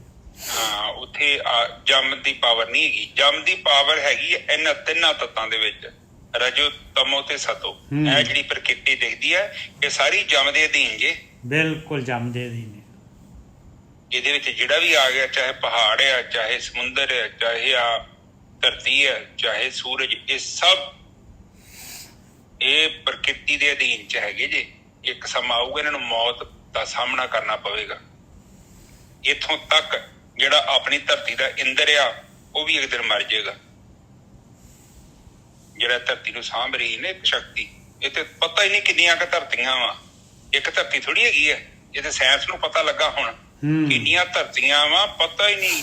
ਔਰ ਕਈ ਤਾਰੇ ਮਰਦੇ ਨੇ ਤੇ ਕਈ ਜਨਮ ਲੈ ਰਹੇ ਨੇ। ਇਹ ਗਰਭ ਮੰਡਲ ਹੈ ਉੱਤੇ ਬਹੁਤ ਵੱਡਾ। ਬਿਲਕੁਲ ਜਦੋਂ ਆਪਾਂ ਛੋਟਾ ਜਿਹਾ ਬੱਚਾ ਮਾਂ ਦੇ ਪੇਟ ਚੋਂ ਪੈਦਾ ਹੁੰਦਾ ਨਾ, ਇਸੇ ਤਰ੍ਹਾਂ ਕੋਈ ਸਿਸਟਮ ਹੈਗਾ ਉੱਥੇ ਸੂਰਜ ਪੈਦਾ ਹੋ ਰਹੇ ਨੇ। ਇਹ ਉਹ ਰੱਬ ਜਾਣਦਾ ਹੈ ਉਹ ਕਿੱਦਾਂ ਪੈਦਾ ਕਰ ਰਿਹਾ। ਜਦੋਂ ਤਾਰਾ ਮਰ ਜਾਂਦਾ ਹੈ ਉਹ ਕਿੱਥੇ ਚਲ ਜਾਂਦਾ ਹੈ ਇਹ ਸਾਇੰਸ ਨੂੰ ਵੀ ਨਹੀਂ ਪਤਾ। ਸਾਇੰਸ ਕਹਿੰਦੀ ਤੇ ਹੈਗੀ ਇੱਕ ਬਲੈਕ ਹੋਲ ਹੈਗਾ ਉਹਦੇ ਚ ਵੜ ਜਾਂਦਾ, ਪਰ ਉਹ ਸੱਚ ਨੂੰ ਕੋਈ ਨਹੀਂ ਜਾਣਦਾ। ਉਹ ਬਲੈਕ ਹੋਲ ਕਹਿੰਦੇ ਇੰਨਾ ਪਾਵਰਫੁਲ ਆ, ਉਹਦੇ ਅੰਦਰ ਪ੍ਰਕਾਸ਼ ਚੱਲ ਜੇ ਉਹ ਪ੍ਰਕਾਸ਼ ਨੂੰ ਵੀ ਖਿੱਚ ਲੈਂਦਾ, ਇੰਨਾ ਪਾਵਰਫੁਲ ਹੈ। ਲਾਈਟ ਖਿੱਚ ਲੈਂਦਾ, ਲਾਈਟ ਨਹੀਂ। ਕਹਿੰਦੇ ਕੁਝ ਸਾਲ ਪਹਿਲੇ ਅਸੀਂ ਦੇਖੇ ਇੱਥੇ ਤਾਰੇ ਹੈਗੇ ਸੀ, ਹੁਣ ਏਡੇ ਏਡੇ ਵੱਡੇ ਤਾਰੇ ਕਿੱਥੇ ਚੱਲ ਗਏ ਪਤਾ ਨਹੀਂ। ਕੋਈ ਛੋਟਾ ਮੋਟਾ ਤਾਰਾ ਹੋਵੇ ਤੇ ਚਲੋ ਮੰਨ ਲਿਆ ਟੁੱਟ ਭੱਜ ਗਿਆ, ਐਡੇ ਵਿਸ਼ਾਲ ਤਾਰੇ ਕਿ ਜਿਹੜੇ ਸੂਰਜ ਤੋਂ ਵੱਡੇ ਸੀ ਪਤਾ ਨਹੀਂ ਕਿੱਥੇ ਚੱਲ ਗਏ। ਉਹ ਗੋਰਕੀ ਸਾਹਿਬ ਇਹ ਸਾਰਾ ਬਲੈਕ ਹੋਲ ਵਗੈਰਾ ਜਿਹੜਾ ਹੈਗਾ ਨਾ ਉਹ ਮਾਲਕ ਪਰਮਾਤਮਾ ਹੀ ਹੈਗਾ, ਉਸੇ ਚੋਂ ਨਿਕਲਦਾ ਹੈ, ਉਸੇ ਚ ਵੜ ਜਾਂਦਾ ਹੈ। ਮਤਲਬ ਕਹਿਣ ਤੋਂ ਭਾਵ ਹੈ ਕਿ ਕੁਦਰਤ ਨੇ ਉਹ ਏਦਾਂ ਦਾ ਅਰੇਂਜਮੈਂਟ ਕੀਤਾ। ਠੀਕ ਹੈ ਜੀ। ਤੇ ਫਿਰ ਕੀ ਹੁੰਦਾ ਹੈ ਕਿ ਗੁਰਮੁਖਾਂ ਦੇ ਨਾਲ ਬਹਿਓ, ਆ ਬਾਣੀ ਦੀ ਵਿਚਾਰ ਮੰਨ ਲਓ ਆਪਾਂ ਸੁਣ ਲੈਂਦੇ ਆ, ਫਿਰ ਤੇ ਆਪਾਂ ਅਮਲ ਕਰ ਲੈਂਦੇ ਆ ਤਾਂ ਆਪਾਂ ਜਮਾ ਤੋਂ ਮੁਕਤ ਹੋ ਜਾਂਦੇ। ਕੰਮ ਤੇ ਇੰਨਾ ਕੀ ਆ। ਬਿਲਕੁਲ ਤੁਸੀਂ ਆਪਣੇ ਆਪ ਨੂੰ ਸਹੀ ਕਰ ਲਓ, ਗੇਮ ਚੋਂ ਬਾਹਰ ਆ ਜਾਓ, ਹੋਰ ਤੇ ਕੁਝ ਵੀ ਨਹੀਂ ਹੈਗਾ। ਪਰ ਪ੍ਰੋਬਲਮ ਤੇ ਇਹ ਆ ਕਿ ਤੁਹਾਡੇ ਚ ਕੋਈ ਔਗਣ ਆ ਤੇ ਜੇ ਕਿਸੇ ਦੱਸ ਦਿੱਤਾ ਤਾਂ ਤੁਸੀਂ ਉਹਨੂੰ ਕਹਾਉਣਾ ਨਹੀਂ, ਕਿਉਂਕਿ ਬੰਦਾ ਸੋਚਦਾ ਕਿ ਮੇਰੀ ਤਾਰੀਫ ਹੋਈ ਜਾਵੇ। ਪਰ ਤੁਹਾਡਾ ਅਸਲੀ ਦੋਸਤ ਉਹ ਵਾ ਜਿਹੜਾ ਤੁਹਾਨੂੰ ਦੱਸਦਾ ਹੈ ਕਿ ਤੁਹਾਡੇ ਚ ਆ ਕਮੀ ਪੇਸ਼ੀ ਹੈਗੀ ਹੈ, ਇਹਨੂੰ ਸਹੀ ਕਰੋ। ਪਰ ਆਪ ਉਸ ਬੰਦੇ ਨੂੰ ਕਹਾਉਂਦੇ ਵੀ ਨਹੀਂ ਕਿਉਂਕਿ ਉਹਨੇ ਤੁਹਾਡੇ ਚ ਕਮੀ ਕੱਢ ਦਿੱਤੀ ਹੈ। ਤੇ ਇਹੋ ਹੀ ਆ ਜੀਵਨ। ਇਹ ਬਾਣੀ ਕੀ ਕਰਦੀ, ਬਾਣੀ ਸਾਡੇ ਚ ਕਮੀਆਂ ਪੇਸ਼ੀਆਂ ਕੱਢ ਕੇ ਸਾਡੇ ਸਾਹਮਣੇ ਰੱਖ ਦਿੰਦੀ ਹੈ ਕਿ ਤੇਰੇ ਅੰਦਰ ਕਾਮ ਹੈ, ਕ੍ਰੋਧ ਹੈ, ਲੋਭ ਹੈ, ਮੋਹ ਹੈ, ਅਹੰਕਾਰ ਹੈ। ਤੇ ਜੇ ਹੈ ਵਾ ਤੇ ਮੈਨੂੰ ਪਤਾ ਲੱਗ ਜੇ ਤੇ ਮੈਂ ਉਸ ਤੇ ਕੰਮ ਕਰਾਂ ਤੇ ਮੁਕਤ ਹੋ ਜਾ ਭਗਤੀ ਕਰਕੇ। ਤੇ ਜੇਕਰ ਮੈਨੂੰ ਕੋਈ ਕਵੇ ਕਿ ਤੇਰੇ ਤੇ ਔਗਣ ਹੈਗੇ ਤੇ ਮੈਂ ਕਹਾਂ ਹਾਂ ਨਾ, ਜਾਂ ਤੁਸੀਂ ਕਿਹਾ ਕਿਉਂ, ਤੇ ਫਿਰ ਮੈਂ ਮੁਕਤ ਕਿੱਥੋਂ ਆਊਗਾ। ਗੁਰਮੁਖਾਂ ਦੀ ਜਿਹੜੀ ਸੰਗਤ ਕੀਤੀ ਹੈ ਨਾ, ਉਹ ਸਾਡੇ ਅੰਦਰ ਜੋ ਵੀ ਪ੍ਰੋਬਲਮ ਹੈਗੀ ਹੈ ਨਾ ਉਹਦਾ ਸਕੈਨ ਕਰਦੇ ਆ, ਸਕੈਨਿੰਗ ਕਰਕੇ ਸਾਡੇ ਸਾਹਮਣੇ ਰਿਪੋਰਟ ਦੇ ਦਿੰਦੇ ਆ। ਬਿਲਕੁਲ। ਹੁਣ ਬਾਣੀ ਕੀ ਕਹਿ ਰਹੀ ਹੈ ਕਿ ਬਾਣੀ ਕਹਿੰਦੀ ਕਿ ਤੇਰੇ ਚ ਕਾਮ ਆ, ਕ੍ਰੋਧ ਆ, ਲੋਭ ਆ, ਮੋਹ ਆ, ਹੰਕਾਰ ਆ। ਇਹਦੀ ਅਲਟਰਾਸਾਊਂਡ ਕਰਕੇ ਤੇਰੇ ਹੱਥ 'ਚ ਰਿਪੋਰਟ ਫੜਾਉਂਦੇ ਆ। ਹੁਣ ਜਦੋਂ ਡਾਕਟਰ ਤੁਹਾਡੇ ਹੱਥ 'ਚ ਰਿਪੋਰਟ ਦਿੰਦਾ ਹੈ ਉਸ ਤੋਂ ਬਾਅਦ ਤੁਹਾਨੂੰ ਇਹ ਦੱਸਦਾ ਹੈ ਕਿ ਬਈ ਆਹ ਚੀਜ਼ਾਂ ਤੂੰ ਨਹੀਂ ਖਾਣੀਆਂ, ਪਰਹੇਜ਼ ਕਰਨਾ ਹੈ। ਬਿਲਕੁਲ। ਤੇ ਜਦੋਂ ਤੁਸੀਂ 2-4 ਮਹੀਨੇ ਸਾਲ ਪਰਹੇਜ਼ ਕਰਦੇ ਤੁਸੀਂ ਠੀਕ ਹੋ ਜਾਂਦੇ ਜੇ। ਦਵਾਈ ਜਿਹੜੀ ਹੈ ਟੈਂਪਰੇਰੀ ਆ, ਕੁਛ ਦਿਨ ਖਾਣੀ ਪੈਣੀ ਆ। ਪਰ ਜੇ ਤੁਸੀਂ ਚਾਹੁੰਦੇ ਜੋ ਪੂਰੀ ਤਰ੍ਹਾਂ ਬਿਮਾਰੀ ਖਤਮ ਹੋ ਜੇ ਫਿਰ ਡਾਕਟਰ ਦਾ ਜੋ ਵੀ ਇੰਸਟਰਕਸ਼ਨ ਹੈਗੀ ਆ, ਜੋ ਗਾਈਡਲਾਈਨ ਹੈਗੀ ਆ, ਉਹਨੂੰ ਫੋਲੋ ਕਰਨਾ ਪਊ। ਹਾਂਜੀ ਨਿੱਜਰ ਸਾਹਿਬ ਅੱਗੇ ਚੱਲੀਏ। ਅੱਗੇ ਸੇਮ ਚੀਜ਼ ਕਹਿ ਰਹੇ ਮਹਾਰਾਜ ਜੋ ਤੁਸੀਂ ਬੋਲ ਗਏ ਹੋ। ਕਹਿੰਦੇ ਮਹਲਾ ਤੀਜਾ, ਇਹਾ ਕਾਇਆ ਰੋਗ ਭਰੀ ਬਿਨ ਸ਼ਬਦ ਹੈ, ਦੁੱਖ ਹਉਮੈ ਰੋਗ ਨਾ ਜਾਏ।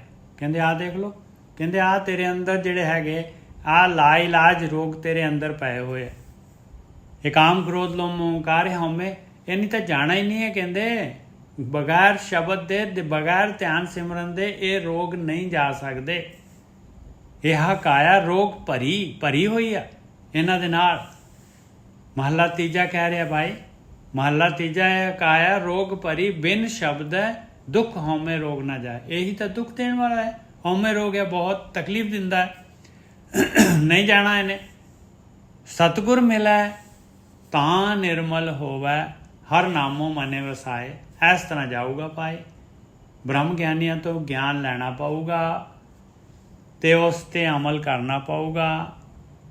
ਉਸ ਕੰਮ ਨੂੰ, ਨਾਮ ਨੂੰ ਮਨ ਦੇ ਵਿੱਚ ਵਸਾਉਣਾ ਪਊਗਾ ਵੀ ਆਹ ਕੰਮ ਮੈਂ ਕਰਨਾ ਆ, ਇਸ ਨਾਲ ਮੇਰੀ ਬਿਮਾਰੀ ਠੀਕ ਹੋਣੀ ਆ। ਆਹ ਹੈਗੀ ਦਵਾਈ।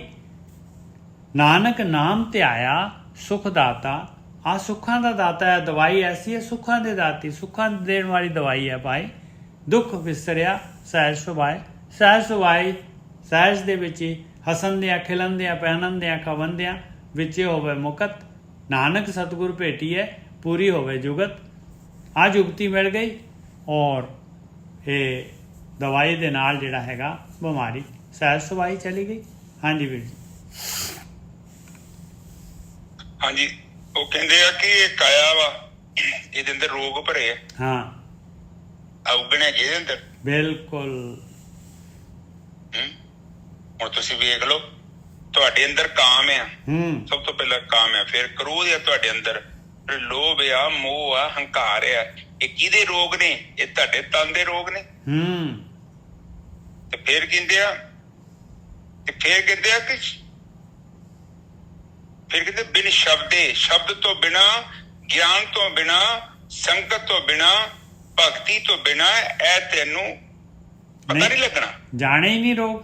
ਹੁਣ ਮਤਲਬ ਬਿਮਾਰੀ ਵੱਡੀ ਹੋਵੇ ਤੇ ਤੁਸੀਂ ਗੋਲੀ ਕੋਈ ਹੋਰ ਖਾਈ ਜਾਓ, ਤੇ ਉਹ ਕਹਿੰਦੇ ਨਹੀਂ, ਪ੍ਰੋਪਰ ਦਵਾਈ ਖਾਣੀ ਪੈਣੀ ਤੈਨੂੰ। ਤੂੰ ਪ੍ਰੋਪਰ ਦਵਾਈ ਖਾਏਗਾ ਫਿਰ ਹੀ ਤੇਰਾ ਮਸਲੇ ਦਾ ਹੱਲ ਹੋਣਾ। ਅਦਰਵਾਈਜ਼ ਤੂੰ ਸਮਾਂ ਖਰਾਬ ਕਰ ਰਿਹਾ। ਜਿਹੜੀ ਦਵਾਈ ਤੂੰ ਖਾ ਰਿਹਾ ਨਾ, ਉਹ ਦਵਾਈ 'ਚ ਦਮ ਨਹੀਂ ਹੈਗਾ। ਫਿਰ ਅਗਲੇ ਬੰਨੇ ਕਹਿ ਰਿਹਾ ਕਿ ਸਤਿਗੁਰ ਮਿਲੇ ਤਾਂ ਨਿਰਮਲ ਹੋਵੇ, ਹਰ ਨਾਮ ਮਨ ਵਸਾਏ। ਹਾਂ, ਤਾਂ ਨਿਰਮਲ ਹੋ ਸਕਦਾ। ਆ ਦਵਾਈ ਅੰਦਰ ਗਈ ਤੇ ਨਿਰਮਲ ਹੋ ਜਾਏਗਾ। ਆਪ ਤੈਨੂੰ ਗਿਆਨ ਮਿਲੂ, ਤੈਨੂੰ ਐਸੇ ਲੋਕ ਮਿਲਣ, ਸੰਗਤ ਮਿਲੂ ਜਿੱਦਾਂ ਨੂੰ ਗੁਰੂਆਂ ਦੀ ਸੰਗਤ ਸਾਨੂੰ ਮਿਲੀ ਹੈ। ਫਿਰ ਉਹ ਦੱਸਦੇ ਨੇ ਕਿ ਕੀ ਕਰਨਾ ਕੀ ਨਹੀਂ ਕਰਨਾ, ਫਿਰ ਆਪਾਂ ਉਦਾਂ ਕਰਦੇ ਹਾਂ। ਫਿਰ ਕੀ ਹੁੰਦਾ ਹੈ ਕਿ ਸਾਡੇ ਅੰਦਰ ਜਿਹੜਾ ਵਾ ਉਹ ਅਗਿਆਨ ਖਤਮ ਹੁੰਦਾ ਹੈ। ਸਾਨੂੰ ਦੇਖੋ ਮੁਕਤੀ ਕਿੱਥੋਂ ਮਿਲਣੀ ਹੈ? ਮੁਕਤੀ ਕੋਈ ਬੰਧਨ ਕੀ ਹੈ? ਬੰਧਨ ਹੈ ਅਵਿਦਿਆ। ਕਾਲੇ ਨੂੰ ਹਰਾ ਸਮਝ ਲੈਣਾ, ਹਰੇ ਨੂੰ ਪੀਲਾ ਸਮਝ ਲੈਣਾ, ਸੱਚ ਨੂੰ ਝੂਠ ਸਮਝ ਲੈਣਾ, ਝੂਠ ਨੂੰ ਸੱਚ ਸਮਝ ਲੈਣਾ, ਇਹੋ ਹੀ ਅਵਿਦਿਆ ਹੈ। ਬਿਲਕੁਲ। ਗਿਆਨ ਨਹੀਂ ਹੈ, ਸਾਨੂੰ ਪਤਾ ਨਹੀਂ ਲੱਗਦਾ ਪਿਆ। ਅਸੀਂ ਐਵੇਂ ਹੀ ਅੱਖਾਂ ਬੰਦ ਕਰਕੇ ਕਰਮ ਕਰਦੇ ਪਏ ਆ।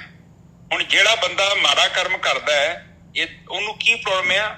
ਉਹਨੂੰ ਗਿਆਨ ਨਹੀਂ ਹੈਗਾ, ਉਹਨੂੰ ਅਵਿਦਿਆ ਨੇ ਕੈਪਚਰ ਕਰ ਲਿਆ, ਉਹਦੀ ਮੱਤ ਮਾਰੀ ਗਈ ਆ।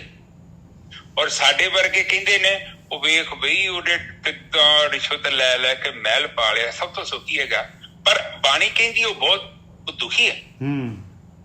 ਹੁਣ ਮੈਂ ਤੁਹਾਨੂੰ ਦੱਸਾਂ, ਅੱਜ ਮੈਂ ਨਾ ਬੜੀ ਜ਼ਬਰਦਸਤ ਮੇਰੇ ਵੀਡੀਓ ਮੇਰੇ ਹੱਥ ਲੱਗੀ ਨਾ। ਮਾਈਕ ਟਾਇਸਨ ਦਾ ਨਾਮ ਸੁਣਿਆ ਨਿੱਜਰ ਸਾਹਿਬ ਤੁਸੀਂ? ਇੱਕ ਬੜਾ ਵੱਡਾ ਬਾਕਸਰ ਸੀ, ਮੁਹੰਮਦ ਅਲੀ ਦੇ ਪਿਆ। ਬਿਲਕੁਲ ਸੁਣਿਆ ਜੀ, ਬਿਲਕੁਲ ਸੁਣਿਆ। ਉਹ ਮਾਈਕ ਟਾਇਸਨ ਦੀ ਨਾ ਮੈਂ ਇੰਸਟਾਗ੍ਰਾਮ 'ਚ ਨਾ ਉਹਦੇ ਨਾ ਰਿਪੋਰਟਰ ਆਇਆ ਤੇ ਉਹਦੇ ਕੋਲ ਉਹ ਨਾ ਉਹਦੀਆਂ ਬੜੇ ਵੱਡੇ ਨਿੱਜਰ ਸਾਹਿਬ ਬੈਲਟਾਂ ਮਿਲੀਆਂ ਤੇ ਉਹਨੇ ਟੇਬਲ ਤੇ ਬੜੀਆਂ ਪਈਆਂ।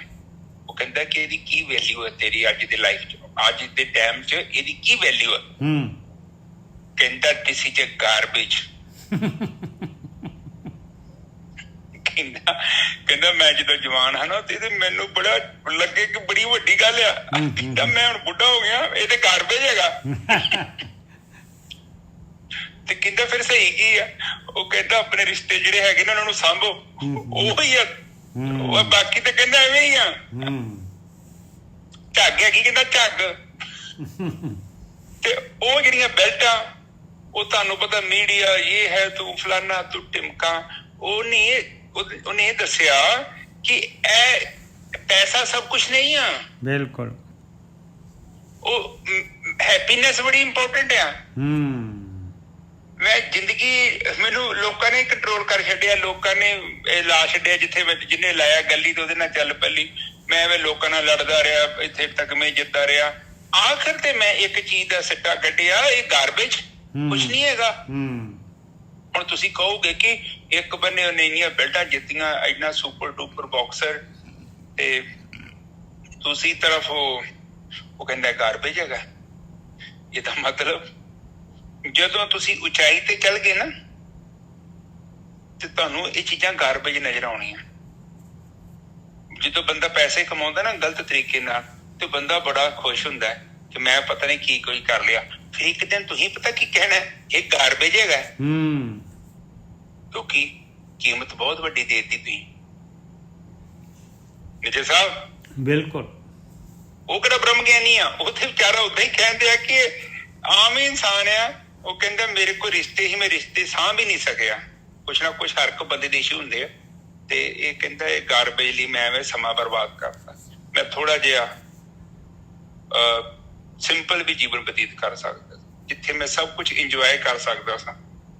ਮੈਂ ਇੱਕ ਸੋਨੇ ਦੇ ਪਿੰਜਰਾ ਆਪਣੇ ਆਲੇ ਦੁਆਲੇ ਬਣਾ ਲਿਆ। ਜਿਹੜੇ ਸੈਲੀਬ੍ਰਿਟੀ ਹੁੰਦੇ ਨਾ ਨਿੱਜਰ ਸਾਹਿਬ, ਬੜੇ ਦੁਖੀ ਲੋਕ ਨੇ ਵਿਚਾਰੇ। ਉਹ ਵਿਚਾਰੇ ਕਹਿ ਨਹੀਂ ਸਕਦੇ ਕਿ ਅਸੀਂ ਦੁਖੀ ਆ, ਕਿਉਂਕਿ ਉਹਨਾਂ ਨੇ, ਹੁਣ ਲੋਕ ਸੋਚਦੇ ਆ ਕਿ ਉਹ ਬੜੇ ਸੁਖੀ ਆ, ਵੇਖੋ ਉਹਨਾਂ ਦੇ ਕਿੰਨੇ ਫੈਨ ਆ।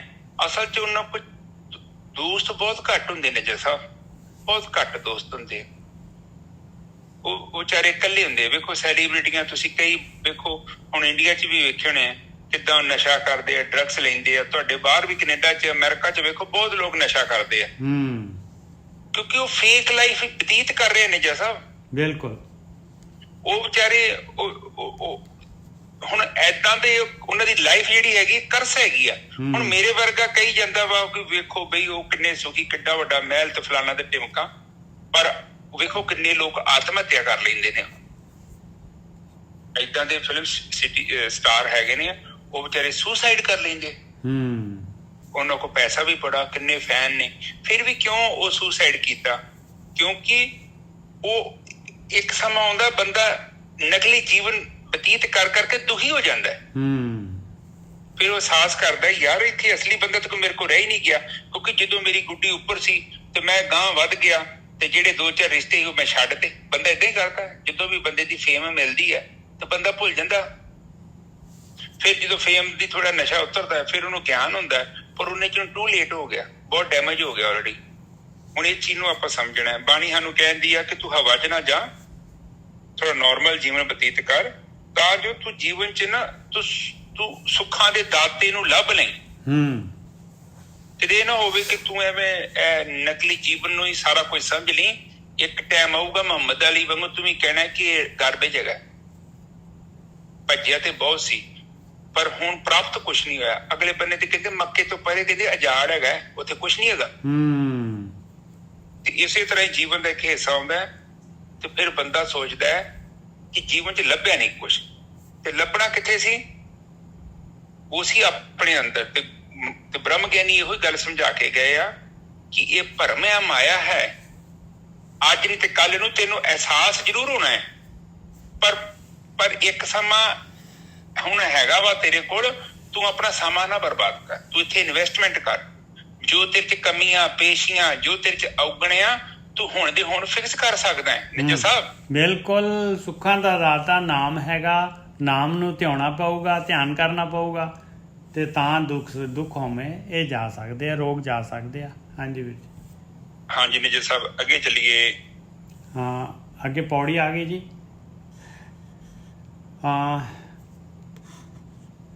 ਪੌੜੀ। ਜਿਨੇ ਜਗ ਜੀਵਨ ਉਪਦੇਸਿਆ, ਤਿਸ ਗੁਰ ਕੋ ਹੋਂ ਸਦਾ ਘੁਮਾਇਆ। ਦੇਖ ਲਓ, ਜਿਨ੍ਹਾਂ ਨੂੰ ਗਿਆਨ ਮਿਲ ਜਾਂਦਾ ਹੈ, ਬ੍ਰਹਮ ਗਿਆਨ ਲੱਭ ਜਾਂਦਾ ਆ, ਤੇ ਜਿਨ੍ਹਾਂ ਕੋਲੋਂ ਲੱਭਦਾ ਹੈ ਉਹਦਾ ਤਾਂ ਇੰਨਾ ਸ਼ੁਕਰੀਆ ਕਰਦੇ ਆ। ਕਹਿੰਦੇ ਜਿਸ ਨੇ ਮੈਨੂੰ ਜਗ ਦਾ ਜੀਵਨ, ਉਹ ਮਾਲਕ ਪਰਮਾਤਮਾ ਜਿਹੜਾ ਹੈਗਾ, ਉਹਦਾ ਉਪਦੇਸ਼ ਦਿੱਤਾ। ਕਹਿੰਦੇ ਮੈਂ ਤਾਂ ਉਸ ਗੁਰੂ ਤੋਂ ਵਾਰਨੇ ਜਾਣਾ ਹੈ ਭਾਈ, ਘੁੰਮ ਜਾਵਾਂ ਉਸ ਗੁਰੂ ਤੋਂ, ਸਦਕੇ ਜਾਵਾਂ।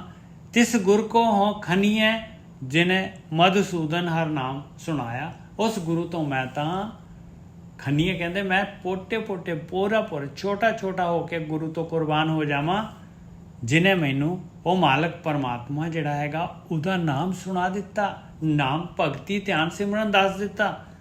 ਤਿਸ ਗੁਰ ਕੋ ਹੋਂ ਵਾਰਣੇ, ਮਧੂਸੂਦਨ ਕਹਿੰਦੇ ਆ ਉਹ ਰਾਖਸ਼ਸ ਸੀਗਾ, ਉਹਨੂੰ ਮਾਰਨ ਵਾਲਾ ਮਾਲਕ ਪਰਮਾਤਮਾ। ਤਿਸ ਗੁਰ ਕੋ ਹੋਂ ਵਾਰਣੇ, ਜਿਨੇ ਹਉਮੈ ਵਿਖ ਸਭ ਰੋਗ ਗਵਾਇਆ। ਕਹਿੰਦੇ ਉਸ ਗੁਰੂ ਤੋਂ ਮੈਂ ਵਾਰਨੇ ਆ ਭਾਈ, ਜਿਹਨੇ ਮੇਰੇ ਅੰਦਰ ਸਾਰੇ ਦੇ ਸਾਰੇ ਹਉਮੈ ਸਭ ਤੋਂ ਦੀਰਘ ਹੋ ਗਿਆ, ਸਾਰੇ ਰੋਗ ਮੇਰੇ ਕਾਮ ਕ੍ਰੋਧ ਲੋਭ ਮੋਹ ਹੰਕਾਰ ਇਹ ਗਵਾ ਦਿੱਤੇ। ਤਿਸ ਸਤਿਗੁਰ ਕੋ ਵੱਡ ਪੁੰਨ ਹੈ। ਕਹਿੰਦੇ ਉਹ ਸਤਿਗੁਰੂ ਤੋਂ ਤਾਂ ਦੇਖੋ, ਪਹਿਲਾਂ ਗੁਰੂ ਕਹਿ ਰਹੇ ਸੀਗੇ, ਹੁਣ ਸਤਿਗੁਰੂ ਕਹਿ ਰਹੇ। ਉਹੀ ਗੱਲ ਇੱਕੋ ਹੀ ਹੈਗੀ ਆ, ਉਹੀ ਬ੍ਰਹਮ ਗਿਆਨੀਆਂ ਦੀ ਗੱਲ ਹੋ ਰਹੀ ਆ। ਕਹਿੰਦੇ ਉਹਨਾਂ ਦਾ ਤਾਂ ਵੱਡਾ ਉਪਕਾਰ ਆ ਭਾਈ, ਉਹਨਾਂ ਦਾ ਗੁਰੂਆਂ ਦਾ, ਬ੍ਰਹਮ ਗਿਆਨੀਆਂ ਦਾ, ਸਤਿਗੁਰੂ ਦਾ ਬਹੁਤ ਵੱਡਾ ਉਪਕਾਰ ਆ, ਪੁੰਨ ਹੈਗਾ ਮੇਰੇ ਉੱਤੇ। जिन्हें अवगुण कट गुणी समझाया, मेरे अवगुण कट दिते और मेरे अंदर मैनू वो गुणी जिहड़ा परमात्मा जिहड़ा सारे गुणां दा दाता हैगा उहदे बारे ज्ञान दे दिता। सो सतगुर तिन को भेटिया जिनके मुख मस्तक भाग लिख पाया। कहते वो गुरु किवें मिलता है भाई, हरेक नूं क्यों नहीं मिल जाता? कहते भाई उसे नूं मिलता है, ये मालक परमात्मा ने मिलाउणा हुंदा है जिहड़े कि वो गुरु नूं चाहुंदे हैगे, जिहड़े इस ये काम क्रोध लोभ मोह हंकार चों निकलना चाहुंदे हैगे आ, जिहड़े हुण रहना ही इन्हां दे विच चाहुंदे आ, ते उन्हां नूं गुरु मिला के की करना है भाई मालक ने। हाँ जी वीर जी।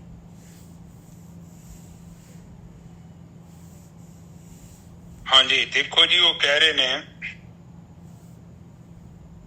पहला तो वो समझा रहे ने जिन जग जीवन उपदेशिया तिस गुरु को सदा सदा घुमाया। हाँ, मैं उस तो घूम जाना है। देखो आप नहीं जानते गुरु ग्रंथ साहब के चारों पासे घूम के फिर मत्था टेकते हैं आप, ये घूम के जाना सदके जाना जो बाहर नहीं जाना कह दिंदे ने जी वीर जी। बिल्कुल। हाँ जी, वो कह रहे ने कि भी मैं उस संगत तो या गुरु कह लो ज्ञान कह लो, मैं ਉਹਦਾ बहुत धन्यवादी हाँ जिन्हें मैनू जीवन की सेध दी है ना, परमात्मा की सेध दी जग जीवन दी। हाँ, उपदेश कीता। उपदेश तक कीता मतलब कि मैं जिन्हों समझ रहा सी वो कुछ होर सी, पर मैनू असली उपदेश कर दिता जिस ते चलण तो बाद मैं मेरे जीवन च उचाई आ गई। हाँ, उन्हें मैनू देखो उपदेश की कीता। अगली लाइन च कह रहा तिस गुर को हो खनिए जिन्हें मधुसूदन हर नाम सुनाया। मेरे अंदर हौमे वाला राक्षस है इनू मारन दा नाम सुना दिता। ये काम क्रोध लोभ ओंकार ये मधुसूदन ही है सारे। कहते उन्हें इन्हां नू मारन दा मैनू जिहड़ा हैगा नाम दस दिता पाई, उस मालक परमात्मा नू मिलन दा रस्ता दिखा दिता। हाँ जी बिच। हाँ, फिर वो कहते ने कि मैनू रस्ता मिल गया कि जेड़ा जिस ते चलण तो बाद मेरे जीवन च की होया कि ऐड़े अवगण आ उन्हां तो मैनू मुक्ति मिलनी शुरू हो गई। हाँ, हुण वो नाम ही ते हैगा जिहदे विच जित तो बाद ही ते गड्डी शुरू होनी है तुहाडी। और इत्थे अज एक गल क्लीयर हो गई जे, इत्थे परमात्मा दी मिलण दी गल बाਅद च आई है। वो गल करदे ने कि किद्दां पता लगू कि तुसीं रब नूं मिल गए, ये तुहाडे अवगण घटणगे तां ही तुहानूं मिल पता लगना निजर साहब। बिल्कुल यही हैगा, बिल्कुल सेम है। हाँ, क्योंकि परमात्मा दा मिलना वो कल्पनिक परमात्मा होवेगा जेकर तुहाडे कोई अवगण ही नहीं खत्म होए। गोरकी साहब देखो तुसी सोने दे विच पित्तल किवें मिला दोगे, मैनूं ये तां दसो ना। हाँ, पर निजर साहब पर ਇਹੋ ਤੇ ਗੱਲ ਹੈ ਨਾ ਕਿ ਲੋਕ ਕਹਿ ਦਿੰਦੇ ਨੇ ਕਿ ਤੁਹਾਡਾ ਸਤਿਗੁਰੂ ਬਹੁਤ ਪਾਵਰਫੁਲ ਹੈ, ਤੁਹਾਡੇ ਮੱਥੇ ਤੇ ਤੁਹਾਡੇ ਤੇ ਹੱਥ ਰੱਖਦਾ ਤੁਸੀਂ ਮੁਕਤ ਹੋ ਜਾਣਾ, ਤੁਹਾਨੂੰ ਉੱਥੇ ਕੱਢ ਕੇ ਲੈ ਜਾਣਾ। ਪਰ ਬਾਣੀ ਕਹਿੰਦੀ ਆ ਕਿ ਉਹ ਇੱਥੇ ਜਿਉਂਦੇ ਜੀ ਅਵਗੁਣ ਖਤਮ ਹੋਣੇ ਜ਼ਰੂਰੀ ਆ। ਅਵਗੁਣ ਕੱਢਣੇ ਆ ਭਾਈ, ਸਤਿਗੁਰੂ ਨੇ ਅਵਗੁਣ ਕੱਢਣੇ ਆ। ਹਾਂ, ਕਿਉਂਕਿ परमात्मा ਦਾ रूप नहीं, रंग नहीं, रेख नहीं, किद्दां कहोगे कि मैनू मिल गया? दस वो तो आइडेंटिफाई नहीं कर सकते तुसीं उहनूं। बिल्कुल इक्को ही तरीका हैगा ओनू अनुभव करन दा। तुसीं कर लिया ते इहदा मतलब कि तुहाडे जीवन च अवगण खत्म होने जरूरी है निजर साहब। ये अवगण गोरकी साहब ये हैगे तुहाडी जिहड़ी हैगी तुहाडे अगे जिहड़ा पंजां तत्तां दा जिहड़ा खलारा पिया होया आ, ये स्वाद जिहड़े हैगे यही अवगण हैगे आ। बस इन्हां तो उपर उठ गए ते बस गल बन जानी है। हाँ जी, फिर ठीक है। तिस गुरु को कहो नहीं, तिस गुरु को हों वारने जिन्हें हौमे बिख सब रोग गवाया। कहते उस गुरु तो मैं वारने जाना है भाई जिन्हें मेरा हौमे ते जहरी जिहड़ा है बिख जिहड़े है पदार्थ जिहड़े स्वाद जिहड़े चोगा खिल रहा पिया आ, इहदे वल्लों मैनू मेरा मूँह फिरवाता, मेरा मन फिर गया। हाँ जी वीर जी। हाँ जी, कहते कि मैं उस तो सदके जाना हाँ जिन्हें मेरे जिहड़े रस सी, हाँ जिन्हां नूं मैं जीवन समझ के बैठा सा, जिन्हां भोगां नूं मैं असली समझ के बैठा, उन्हां तो मैनू मुक्त करा दिता। ਫਿਰ ਮੈਨੂੰ ਪਤਾ ਲੱਗਾ ਕਿ ਇਹਨਾਂ ਤੋਂ ਬਿਨਾਂ ਜਿਹੜਾ ਜੀਵਨ ਕਿੱਡਾ ਵਧੀਆ ਹੈ। ਹਾਂ, ਨਾਰਮਲੀ ਤੌਰ ਤੇ ਬੰਦਾ ਸੋਚਦਾ ਹੈ ਨਾ ਕਿ ਮੈਂ ਚੋਰੀ ਕੀਤੀ, ਮੈਂ ਡਾਕਾ ਮਾਰਿਆ ਤੇ ਬੜਾ ਪੈਸਾ ਤੇ ਬੜਾ ਸੁੱਖ ਆ, ਪਰ ਗੁਰੂ ਕਹਿੰਦੇ ਆ ਕਿ ਤੈਨੂੰ ਅਸਲੀ ਸੁੱਖ ਦਾ ਪਤਾ ਹੀ ਨਹੀਂ। ਇਹ ਬਹੁਤ ਛੋਟੇ ਸੁੱਖ ਹੈਗੇ ਨੇ। ਜੇਕਰ ਤੂੰ ਹੋਰ ਸੁੱਚਾ ਸਾਫ਼ ਸੁਥਰਾ ਜੀਵਨ ਬਤੀਤ ਕਰੇਗਾ ਨਾ, ਇਹ ਤੈਨੂੰ ਛਿਲੜਾਂ ਦੇ ਪਿੱਛੇ ਜ਼ਮੀਰ ਵੇਚਣ ਦੀ ਲੋੜ ਨਹੀਂ ਨਿੱਜਰ ਸਾਹਿਬ। ਬਿਲਕੁਲ। ਪਰ ਜੇਕਰ ਤੂੰ ਇਹਨੂੰ ਛੱਡਦਾ ਨਹੀਂ ਆ ਫੁੱਲੀਆਂ ਨੂੰ, ਤੈਨੂੰ ਉਹਦੇ ਸੁੱਖ ਦਾ ਪਤਾ ਨਹੀਂ ਲੱਗਣਾ ਨਿੱਜਰ ਸਾਹਿਬ। ਇਹ ਵੀ ਪੰਗਾ। ਬਿਲਕੁਲ ਸਹੀ ਗੱਲ। ਕਿਉਂਕਿ ਦੋਵੇਂ ਇਕੱਠੇ ਨਹੀਂ ਕੰਮ ਹੋਣਗੇ। ਫਿਰ ਅਗਲੇ ਬੰਨੇ ਬੋਲੋ ਨਿੱਜਰ ਸਾਹਿਬ। ਤਿਸ ਸਤਿਗੁਰ ਕੋ ਵੱਡ ਪੁੰਨ ਹੈ। ਕਹਿੰਦੇ ਉਹ ਤਾਂ ਬਹੁਤ ਪੁੰਨ ਕਰ ਗਿਆ ਮੇਰੇ ਉੱਤੇ, ਵੱਡਾ ਪੁੰਨ ਕੀਤੇ ਉਹਨੇ ਮੇਰੇ ਤੇ, ਬੜੇ ਉਪਕਾਰ ਕਰ ਦਿੱਤੇ। ਜਿਹਨੇ ਅਵਗੁਣ ਕੱਟ ਗੁਣੀ ਸਮਝਾਇਆ, ਮੇਰੇ ਅਵਗੁਣ ਕੱਟ ਕੇ ਤੇ ਮੈਨੂੰ ਗੁਣਾਂ ਦੇ ਬਾਰੇ, ਮਾਲਕ ਪਰਮਾਤਮਾ ਦੇ ਬਾਰੇ ਸਮਝਾ ਦਿੱਤਾ ਭਾਈ, ਵੀ ਉਹ ਮਾਲਕ ਪਰਮਾਤਮਾ ਜਿਹੜਾ ਹੈਗਾ ਉਹਦੇ ਵਿੱਚ ਅਵਗੁਣ ਨਹੀਂ ਹੈਗੇ। ਤੇ ਪਿਆਰਿਆ, ਜੇ ਤੂੰ ਮਾਲਕ ਦੇ ਨਾਲ ਮਿਲਣਾ ਚਾਹੁੰਦਾ ਹੈ ਤੇ ਤੂੰ ਵੀ ਆਪਣੇ ਅਵਗੁਣ ਛੱਡ। ਹਾਂਜੀ ਵੀਰ ਜੀ। ਹਾਂਜੀ, ਫਿਰ ਉਹਨਾਂ ਨੇ ਕਹਿਤਾ ਕਿ ਮੈਨੂੰ ਦੱਸਿਆ ਕਿ ਮੇਰੇ 'ਚ ਕੀ ਕੀ ਕਮੀਆਂ ਨੇ, ਪੇਸ਼ੀਆਂ ਨੇ। ਫਿਰ ਉਹਨਾਂ ਦੱਸਿਆ ਕਿ ਤੂੰ ਇਹਨੂੰ ਗੁਣਾਂ ਦੇ ਨਾਲ ਕਿੱਦਾਂ ਬਦਲ ਸਕਦਾ ਹੈ, ਤਰੀਕਾ ਕੀ ਹੈ, ਭਗਤੀ ਕਿੱਦਾਂ ਕਰਨੀ, ਨਾਮ ਅਭਿਆਸ ਕਰਨਾ ਸੀ। ਤੇ ਫਿਰ ਕੀ ਹੋਇਆ ਕਿ ਮੇਰੇ ਜਿਹੜੇ ਔਗਣ ਉਹ ਨਿਕਲ ਗਏ। ਬਿਲਕੁਲ। ਔਗਣ ਕੱਟ ਲਿਖਿਆ ਹੈ, ਗੁਣ ਸਮਝਾਇਆ। ਵੇਖੋ ਔਗਣ ਕੱਟੇ ਗਏ। ਕੋਈ ਮਾੜੀ ਚੀਜ਼ ਛੁੱਟਤੀ ਤੇ ਚੰਗੀ ਚੀਜ਼ ਮਿਲ ਗਈ। ਹੁਣ ਉਹ ਚੰਗੀ ਤੇ ਇਹੀ ਆ ਤੁਹਾਡੇ 'ਚ ਗੁਣ ਹੋਣ, ਜਿਹੜੀ ਲੈਣ ਦੀ ਜਗ੍ਹਾ ਦੇਣ ਵਾਲਾ ਗੁਣ ਆ ਜੇ ਨਿੱਜਰ ਸਾਹਿਬ। ਝੂਠ ਦੀ ਜਗ੍ਹਾ ਸੱਚ ਬੋਲਣ ਦਾ ਆ ਜੇ ਅੰਦਰ ਸ਼ਕਤੀ। ਫਿਰ ਉਸ ਤੋਂ ਬਾਅਦ ਵਫਾਦਾਰੀ ਆ ਜੇ, ਇਮਾਨਦਾਰੀ ਆ ਜੇ, ਸੱਚ ਬੋਲਣਾ, ਸੁਣਨਾ, ਸੱਚ ਵੇਖਣਾ, ਸੱਚ ਖਾਣਾ, ਸੱਚ ਦਾ ਇਸ਼ਨਾਨ ਕਰਨਾ, ਸੱਚ ਪੀਣਾ, ਸੱਚ ਸੂੰਘਣਾ, ਇਹ ਸਾਰਾ ਕੁਝ ਆ ਜੇ। ਇਹ ਸਭ ਗੁਣ ਨੇ। ਬਿਲਕੁਲ ਗੁਣ ਹੈਗੇ। ਫਿਰ ਅਗਲੇ ਬੰਨੇ ਦੇਖੋ, ਬੋਲੋ ਕੀ ਹੈ ਲਾਸਟ। ਸੋ ਸਤਿਗੁਰ ਤਿਨ ਕੋ ਭੇਟਿਆ। ਕਹਿੰਦੇ ਗੁਰੂ ਕਿਵੇਂ ਮਿਲਦਾ ਹੈ ਭਾਈ? ਇੰਨਾ ਉਪਕਾਰੀ ਗੁਰੂ ਜਿਹੜਾ ਹੈਗਾ ਇਹ ਕਿਵੇਂ ਮਿਲਦਾ ਹੈ? ਕਹਿੰਦੇ ਭਾਈ ਮਿਲਦਾ ਹੈ, ਇਹ ਡਿਮਾਂਡ ਕਰਨੀ ਪੈਂਦੀ ਆ ਮਾਲਕ ਪਰਮਾਤਮਾ ਦੇ ਅੱਗੇ।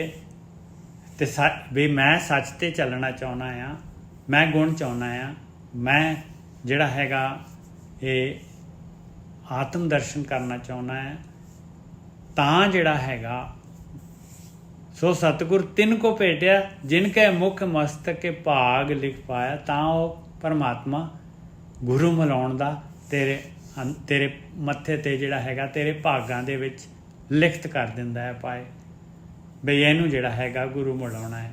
ਇਸ ਤਰੀਕੇ ਦੇ ਨਾਲ ਇਹ ਬ੍ਰਹਮ ਗਿਆਨੀ ਮਿਲਦੇ ਆ, ਬ੍ਰਹਮ ਗਿਆਨ ਮਿਲਦਾ ਹੈ। ਹਾਂਜੀ ਵੀਰ ਜੀ।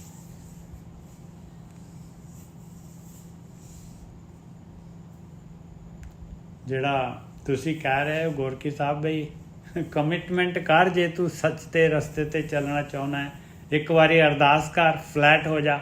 ਉਹੀ ਚੀਜ਼ ਮਹਾਰਾਜ ਕਹਿ ਰਹੇ ਇੱਥੇ। ਹਾਂਜੀ ਵੀਰ ਜੀ।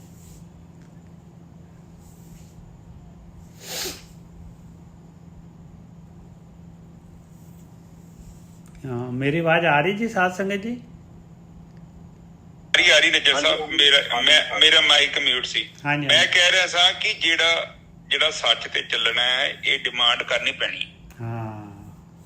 ਉਹ ਛੋਟਾ ਬੱਚਾ ਨਹੀਂ, ਛੋਟਾ ਖੇਤ ਦੇ ਵਿੱਚ ਹੀ ਉਹ ਕਹਿੰਦੇ ਪੱਥਰ ਬਾਹਰ ਕੱਢਣ ਦੀ ਕੋਸ਼ਿਸ਼ ਕਰਦਾ ਸੀ, ਪੱਥਰ ਵੱਡਾ ਸੀ, ਉਹ ਚੁੱਕਿਆ ਨਾ ਜਾਵੇ। ਤੇ ਉਹਦਾ ਪਿਓ ਕਹਿੰਦਾ ਪੁੱਤ ਤੂੰ ਪੂਰਾ ਜ਼ੋਰ ਨਹੀਂ ਲਾਉਣ ਦਿਆ। ਕਹਿੰਦਾ ਜ਼ੋਰ ਤੇ ਲਾਉਣੀ ਦੀ, ਅੱਧਾ ਘੰਟਾ ਹੋ ਗਿਆ, ਪਸੀਨੇ ਪਸੀਨੀ ਹੋ ਗਿਆ ਮੈਂ। ਉਹ ਕਹਿੰਦਾ ਮੈਂ ਤੇਰਾ ਪਿਓ, ਤੂੰ ਮੈਨੂੰ ਕਹਿ ਦੇ। ਇੱਥੇ ਵੀ ਇਹੋ ਹੀ ਮਸਲਾ ਵਾ। ਬਿਲਕੁਲ ਬਿਲਕੁਲ ਸਹੀ। ਪਰਮਾਤਮਾ ਦੀ ਸ਼ਰਨ 'ਚ ਚੱਲ ਜਾਣਾ। ਹੁਣ ਆਪਾਂ ਧਿਆਨ ਸਿਮਰਨ ਦੇ ਵਿੱਚ ਕੀ ਕਰਦੇ ਹਾਂ? ਆਪਾਂ ਕੇਵਲ ਉਹਦੀ ਸ਼ਰਨ ਦੇ ਵਿੱਚ ਜਾਂਦੇ ਹਾਂ। ਉਹਦੀ ਸ਼ਰਨ 'ਚ ਆਪਣਾ ਜਿਹੜਾ ਸਮਰਪਣ ਕਰ ਦੇਣਾ, ਅਸੀਂ ਉਹਦੀ ਸ਼ਰਨ ਦੇ ਵਿੱਚ ਜਾਣਾ। ਸਭ ਕੁਛ ਬੰਦ ਕਰ ਦੇਣਾ, ਵਿਚਾਰ ਬੰਦ ਕਰ ਦੇਣੇ, ਨਿਰਵਿਚਾਰ ਹੋ ਕੇ ਤੇ ਚਰਨਾਂ ਦੇ ਵਿੱਚ ਉਹਦੀ ਸ਼ਰਨ 'ਚ ਚੱਲ ਜਾਣਾ। ਕੇਵਲ ਇੰਨਾ ਹੀ ਕੰਮ ਕਰਨ ਦੀ ਲੋੜ ਹੈ ਨਿੱਜਰ ਸਾਹਿਬ। ਬਿਲਕੁਲ, ਆਪਣੇ ਹਥਿਆਰ ਸੁੱਟ ਕੇ ਉਹਦੀ ਸ਼ਰਨ ਚਲੇ ਜਾਣਾ। ਹਾਂ, ਸਮਰਪਣ ਦਾ ਮਤਲਬ ਇਹੋ ਹੀ ਹੈ। ਤੁਸੀਂ ਆਪਣੇ ਆਪ ਨੂੰ ਉਹਦੇ ਚਰਨਾਂ 'ਚ ਸਮਰਪਣ ਕਰਤਾ, ਤੇ ਫਿਰ ਉਹ ਜਦੋਂ ਸਮਰਪਣ ਕਰਤਾ ਉਸ ਤੋਂ ਬਾਅਦ ਤੇ ਬ੍ਰਹਮ ਦਾ ਕੰਮ ਹੈ, ਸਾਡਾ ਕੋਈ ਕੰਮ ਨਹੀਂ ਹੈਗਾ ਨਿੱਜਰ ਸਾਹਿਬ। ਬਿਲਕੁਲ ਸਹੀ ਗੱਲ ਹੈ ਜੀ, ਬਿਲਕੁਲ ਸਹੀ ਗੱਲ। ਫਿਰ ਬਾਣੀ ਕੀ ਕਹਿੰਦੀ ਆ? ਜਦੋਂ ਤੂੰ ਸਮਰਪਣ ਕਰਤਾ ਫਿਰ ਕੀ ਹੋਊਗਾ? ਘੜੀਏ ਸੁਰਤ ਮਤ ਮਨ ਬੁੱਧ, ਘੜੀਏ ਸੁਰਾਂ ਸਿਧਾਂ ਕੀ ਸੁਧ। ਬਿਲਕੁਲ ਸਹੀ ਗੱਲ ਹੈ। ਤੈਨੂੰ ਸਿੱਧਾਂ ਦੀ ਤੈਨੂੰ ਸੁਰਤ ਮਿਲ ਦੇਵ- ਕਿੱਦਾਂ ਮਿਲੂਗੀ ਹਾਂ। ਇਹਦਾ ਨਹੀਂ ਕੋਈ ਪਤਾ, ਇਹ ਕੋਈ ਦੱਸ ਵੀ ਨਹੀਂ ਸਕਦਾ, ਹੂੰ। ਪਰ ਉੱਥੇ ਕੰਮ ਹੋ ਜਾਂਦਾ ਹੈ। ਹੂੰ। ਉੱਥੇ ਤੂੰ ਪਹੁੰਚ ਜਾ। ਉੱਥੇ ਪਹੁੰਚਣ ਦੇ ਲਈ ਫਿਰ ਤੈਨੂੰ ਆਪਣੇ ਆਪ ਹੀ ਤੇਰੇ ਅੰਦਰੋਂ ਗਿਆਨ ਪੈਦਾ ਹੋ ਜਾਣਾ, ਤੈਨੂੰ ਖੁਦ ਹੀ ਪਤਾ ਲੱਗ ਜਾਣਾ ਕੀ ਸਹੀ ਕੀ ਗਲਤ ਹੈ। ਕਿਸੇ ਕੋ ਪੁੱਛਣ ਦੀ ਲੋੜ ਥੋੜੀ ਹੈ, ਕਿਸੇ ਕੋ ਪੁੱਛ ਕੇ ਥੋੜੀ ਜੀਵਨ ਬਤੀਤ ਹੋਣਾ ਹੈ। ਬਸ ਉੱਥੇ ਜਿਹੜਾ ਹੈਗਾ ਭਗਤੀ, ਗੋਰਖੀ ਸਾਹਿਬ ਜਿਹੜੀ ਹੈਗੀ ਨਾ ਭਗਤੀ ਜਿਹੜੀ ਆਪਾਂ ਕਰ ਰਹੇ ਹਾਂ ਉਹਦਾ ਫਰੂਟ ਮਿਲ ਜਾਂਦਾ ਹੈ। ਆਹ ਨੂੰ ਕਹਿੰਦੇ ਆ ਸੁਰਾਂ ਘੜੀਏ ਸੁਰਾਂ ਸਿੱਧਾਂ ਕੀ ਸੁੱਧ, ਜੇ ਸਿੱਧੀ ਪ੍ਰਾਪਤ ਹੋ ਜਾਂਦੀ ਆ ਵੀ ਜਿਹੜੇ ਕੰਮ 'ਚ ਆਪਾਂ ਜਿਹੜਾ ਕੰਮ ਕਰ ਰਹੇ ਹਾਂ, ਭਗਤੀ ਕਰ ਰਹੇ ਹਾਂ, ਰੋਜ਼ ਬੈਠ ਰਹੇ ਹਾਂ, ਧਿਆਨ ਸਿਮਰਨ ਰੋਜ਼ ਕਰ ਰਹੇ ਮਾਲਕ ਦੇ ਦਰ ਤੇ ਦਰ ਖੁੱਲ ਜਾਂਦਾ ਹੈ ਭਾਈ, ਉਹ ਕਹਿ ਰਿਹਾ। ਉਸ ਤੋਂ ਬਾਅਦ ਫਿਰ ਕਰਮ ਕਾਂਡ ਸ਼ੁਰੂ ਹੋ ਜਾਂਦਾ ਹੈ। ਹਾਂਜੀ ਗੁਰਕੀ ਸਾਹਿਬ। ਤੇ ਬਸ ਠੀਕ ਹੈ ਜੀ, ਉਹ ਮਸਲਾ ਆਪਣਾ ਹੱਲ ਹੋ ਜਾਂਦਾ। ਅੱਜ ਦੀ ਵਿਚਾਰ ਇੱਥੇ ਸਮਾਪਤ ਜੀ। ਹਾਂਜੀ ਬਹੁਤ ਵਧੀਆ ਗੁਰਕੀ ਸਾਹਿਬ। ਬਾਕੀ ਥੋੜੀ ਭਗਤੀ ਕਰੀ ਜਾਓ, ਚੱਲੀ ਜਾਓ ਚੱਲੀ ਜਾਓ। ਇੱਥੇ ਜਿਹੜਾ ਤੇਜ਼ ਚੱਲਣ ਵਾਲੇ ਏਦਾਂ ਨਹੀਂ ਮਸਲਾ ਹੱਲ ਹੁੰਦਾ। ਤੁਸੀਂ ਹੌਲੀ ਚੱਲੇ, ਲਗਾਤਾਰ ਚੱਲੇ ਨਾ ਤੇ ਕੰਮ ਛੇਤੀ ਹੋ ਜਾਏਗਾ। ਬਸ ਕੋਈ ਕਾਹਲੇ ਵਾਲਾ ਕੰਮ ਨਹੀਂ ਹੈਗਾ। ਠੀਕ ਹੈ, ਅੱਜ ਦੀ ਵਿਚਾਰ ਇੱਥੇ ਸਮਾਪਤ। ਹਾਂਜੀ। ਇਹ ਸਹਿਜ ਮਾਰਗ ਹੈ। ਹਾਂ। ਇੱਕ ਓਮਕਾਰ ਸਤਨਾਮ ਕਰਤਾ ਪੁਰਖ ਨਿਰਭਉ ਨਿਰਵੈਰ ਅਕਲ ਮੂਰਤ ਜੁਨੀ ਸਹਿਬੰ ਗੁਰ ਪ੍ਰਸਾਦ। ਇਹ ਮੇਰੇ ਪਿਤਾ ਗਰੀਬ ਨਵਾਜ ਬਾਣੀ ਪੜ੍ਹਦੇ ਆ, ਵਿਚਾਰ ਕਰਦੇ ਆ, ਬਾਣੀ ਸਰਵਣ ਕਰ ਰਹੇ ਆ। ਨੇਕਾਂ ਪ੍ਰਕਾਰ ਦੀਆਂ ਭੁੱਲਾਂ ਤੇ ਗਲਤੀਆਂ ਹੋ ਗਈਆਂ, ਨਦਾਨ ਬੱਚੇ ਸਮਝ ਕੇ ਮਾਫ ਕਰੋ। ਅੱਗੇ ਤੋਂ ਸ਼ੁੱਧ ਤੇ ਸਪਸ਼ਟ ਬਾਣੀ ਪੜ੍ਹਨ ਦੀ ਆਗਿਆ ਬਖਸ਼ਣੀ। ਆਈ ਸੰਗਤ ਦੀ ਹਾਜ਼ਰੀ ਆਪਣੇ ਦਰ ਤੇ ਪ੍ਰਵਾਨ ਕਰਨੀ। ਮੇਰੇ ਪਿਤਾ ਅਰਦਾਸਾਂ ਆਈਆਂ ਨੇ। ਇੱਕ ਅਰਦਾਸ, ਇੱਕ ਬੱਚਾ ਆਪਣੇ ਪਿਤਾ ਦੀ ਅਰਦਾਸ ਕਰਾ ਰਿਹਾ ਤੰਦਰੁਸਤੀ ਦੇ ਲਈ। ਇੱਕ ਮਾਤਾ ਆਪਣੀ ਬੱਚੀ ਦੀ ਅਰਦਾਸ ਕਰਾਉਂਦੀ ਹੈ। ਕਹਿੰਦੇ ਨੇ ਕਿ ਉਹਨਾਂ ਨੂੰ ਕੋਈ ਸਰੀਰਕ ਕਸ਼ਟ ਆ, ਐਨਜ਼ਾਈਟੀ ਦੀ ਪ੍ਰੋਬਲਮ ਆ, ਉਹਨਾਂ ਨੂੰ ਤੰਦਰੁਸਤੀ ਬਖਸ਼ੋ। ਇੱਕ ਹੋਰ ਅਰਦਾਸ ਹੈ ਮੇਰੇ ਪਿਤਾ, ਉਹ ਸ਼ੁਕਰਾਨੇ ਦੀ ਅਰਦਾਸ ਹੈ। ਉਹ ਕਹਿੰਦੇ ਨੇ ਕਿ ਭਰਾ ਮੇਰਾ ਉਹ ਕਾਫੀ ਜ਼ਿਆਦਾ ਸੀਰੀਅਸ ਸੀ, ਅਰਦਾਸ ਕਰਾਈ ਤੇ ਮਨ ਨੂੰ ਸ਼ਾਂਤੀ ਮਿਲੀ, ਉਹ ਬਿਲਕੁਲ ਠੀਕ ਹੋ ਗਏ ਨੇ, ਸੈੱਲ ਵਾਪਸ ਪੂਰੇ ਹੋ ਗਏ ਨੇ ਤੇ ਉਹ ਸ਼ੁਕਰਾਨਾ ਕਰਨਾ ਚਾਹੁੰਦੇ। ਸੰਗਤ ਆ ਮੇਰੇ ਮਾਲਕ ਤੁਹਾਡਾ ਵੀ। ਵਾਹਿਗੁਰੂ ਜੀ ਕਾ ਖਾਲਸਾ, ਵਾਹਿਗੁਰੂ ਜੀ ਕੀ ਫਤਿਹ। ਵਾਹਿਗੁਰੂ ਵਾਹਿਗੁਰੂ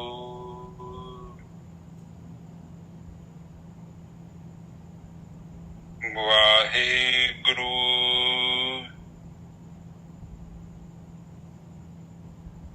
ਵਾਹਿਗੁਰੂ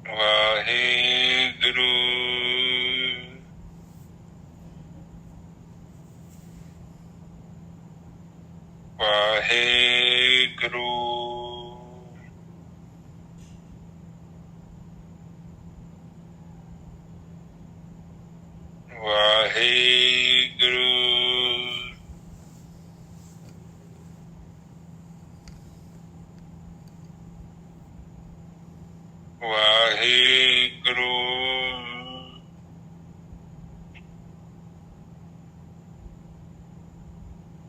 ਵਾਹਿਗੁਰੂ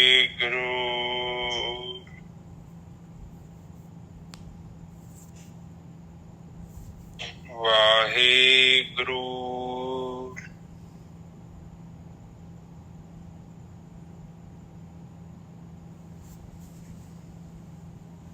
ਵਾਹਿਗੁਰੂ ਵਾਹਿਗੁਰੂ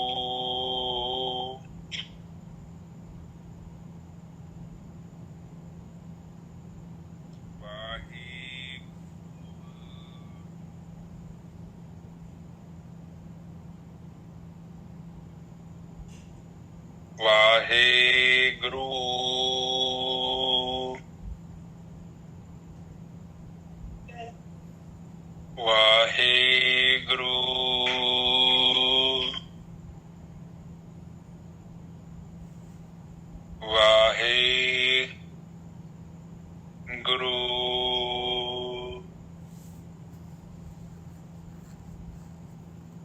ਵਾਹਿਗੁਰੂ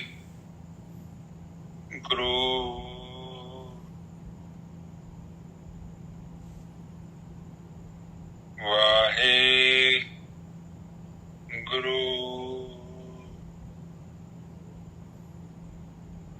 ਆ ਸੰਗਤ ਜੀ ਤੁਸੀਂ ਚੁੱਪ ਹੋ ਜਾਓ। ਵਾਹਿਗੁਰੂ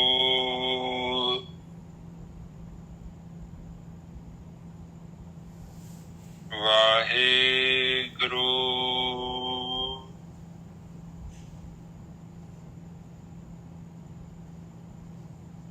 ਵਾਹਿਗੁਰੂ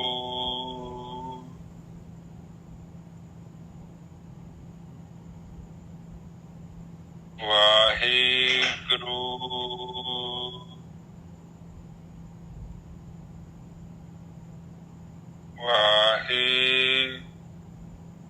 ਵਾਹਿਗੁਰੂ ਵਾਹਿਗੁਰੂ ਵਾਹਿਗੁਰੂ ਵਾਹਿਗੁਰੂ ਵਾਹਿਗੁਰੂ ਵਾਹਿਗੁਰੂ ਜੀ ਕਾ ਖਾਲਸਾ ਵਾਹਿਗੁਰੂ ਜੀ ਕੀ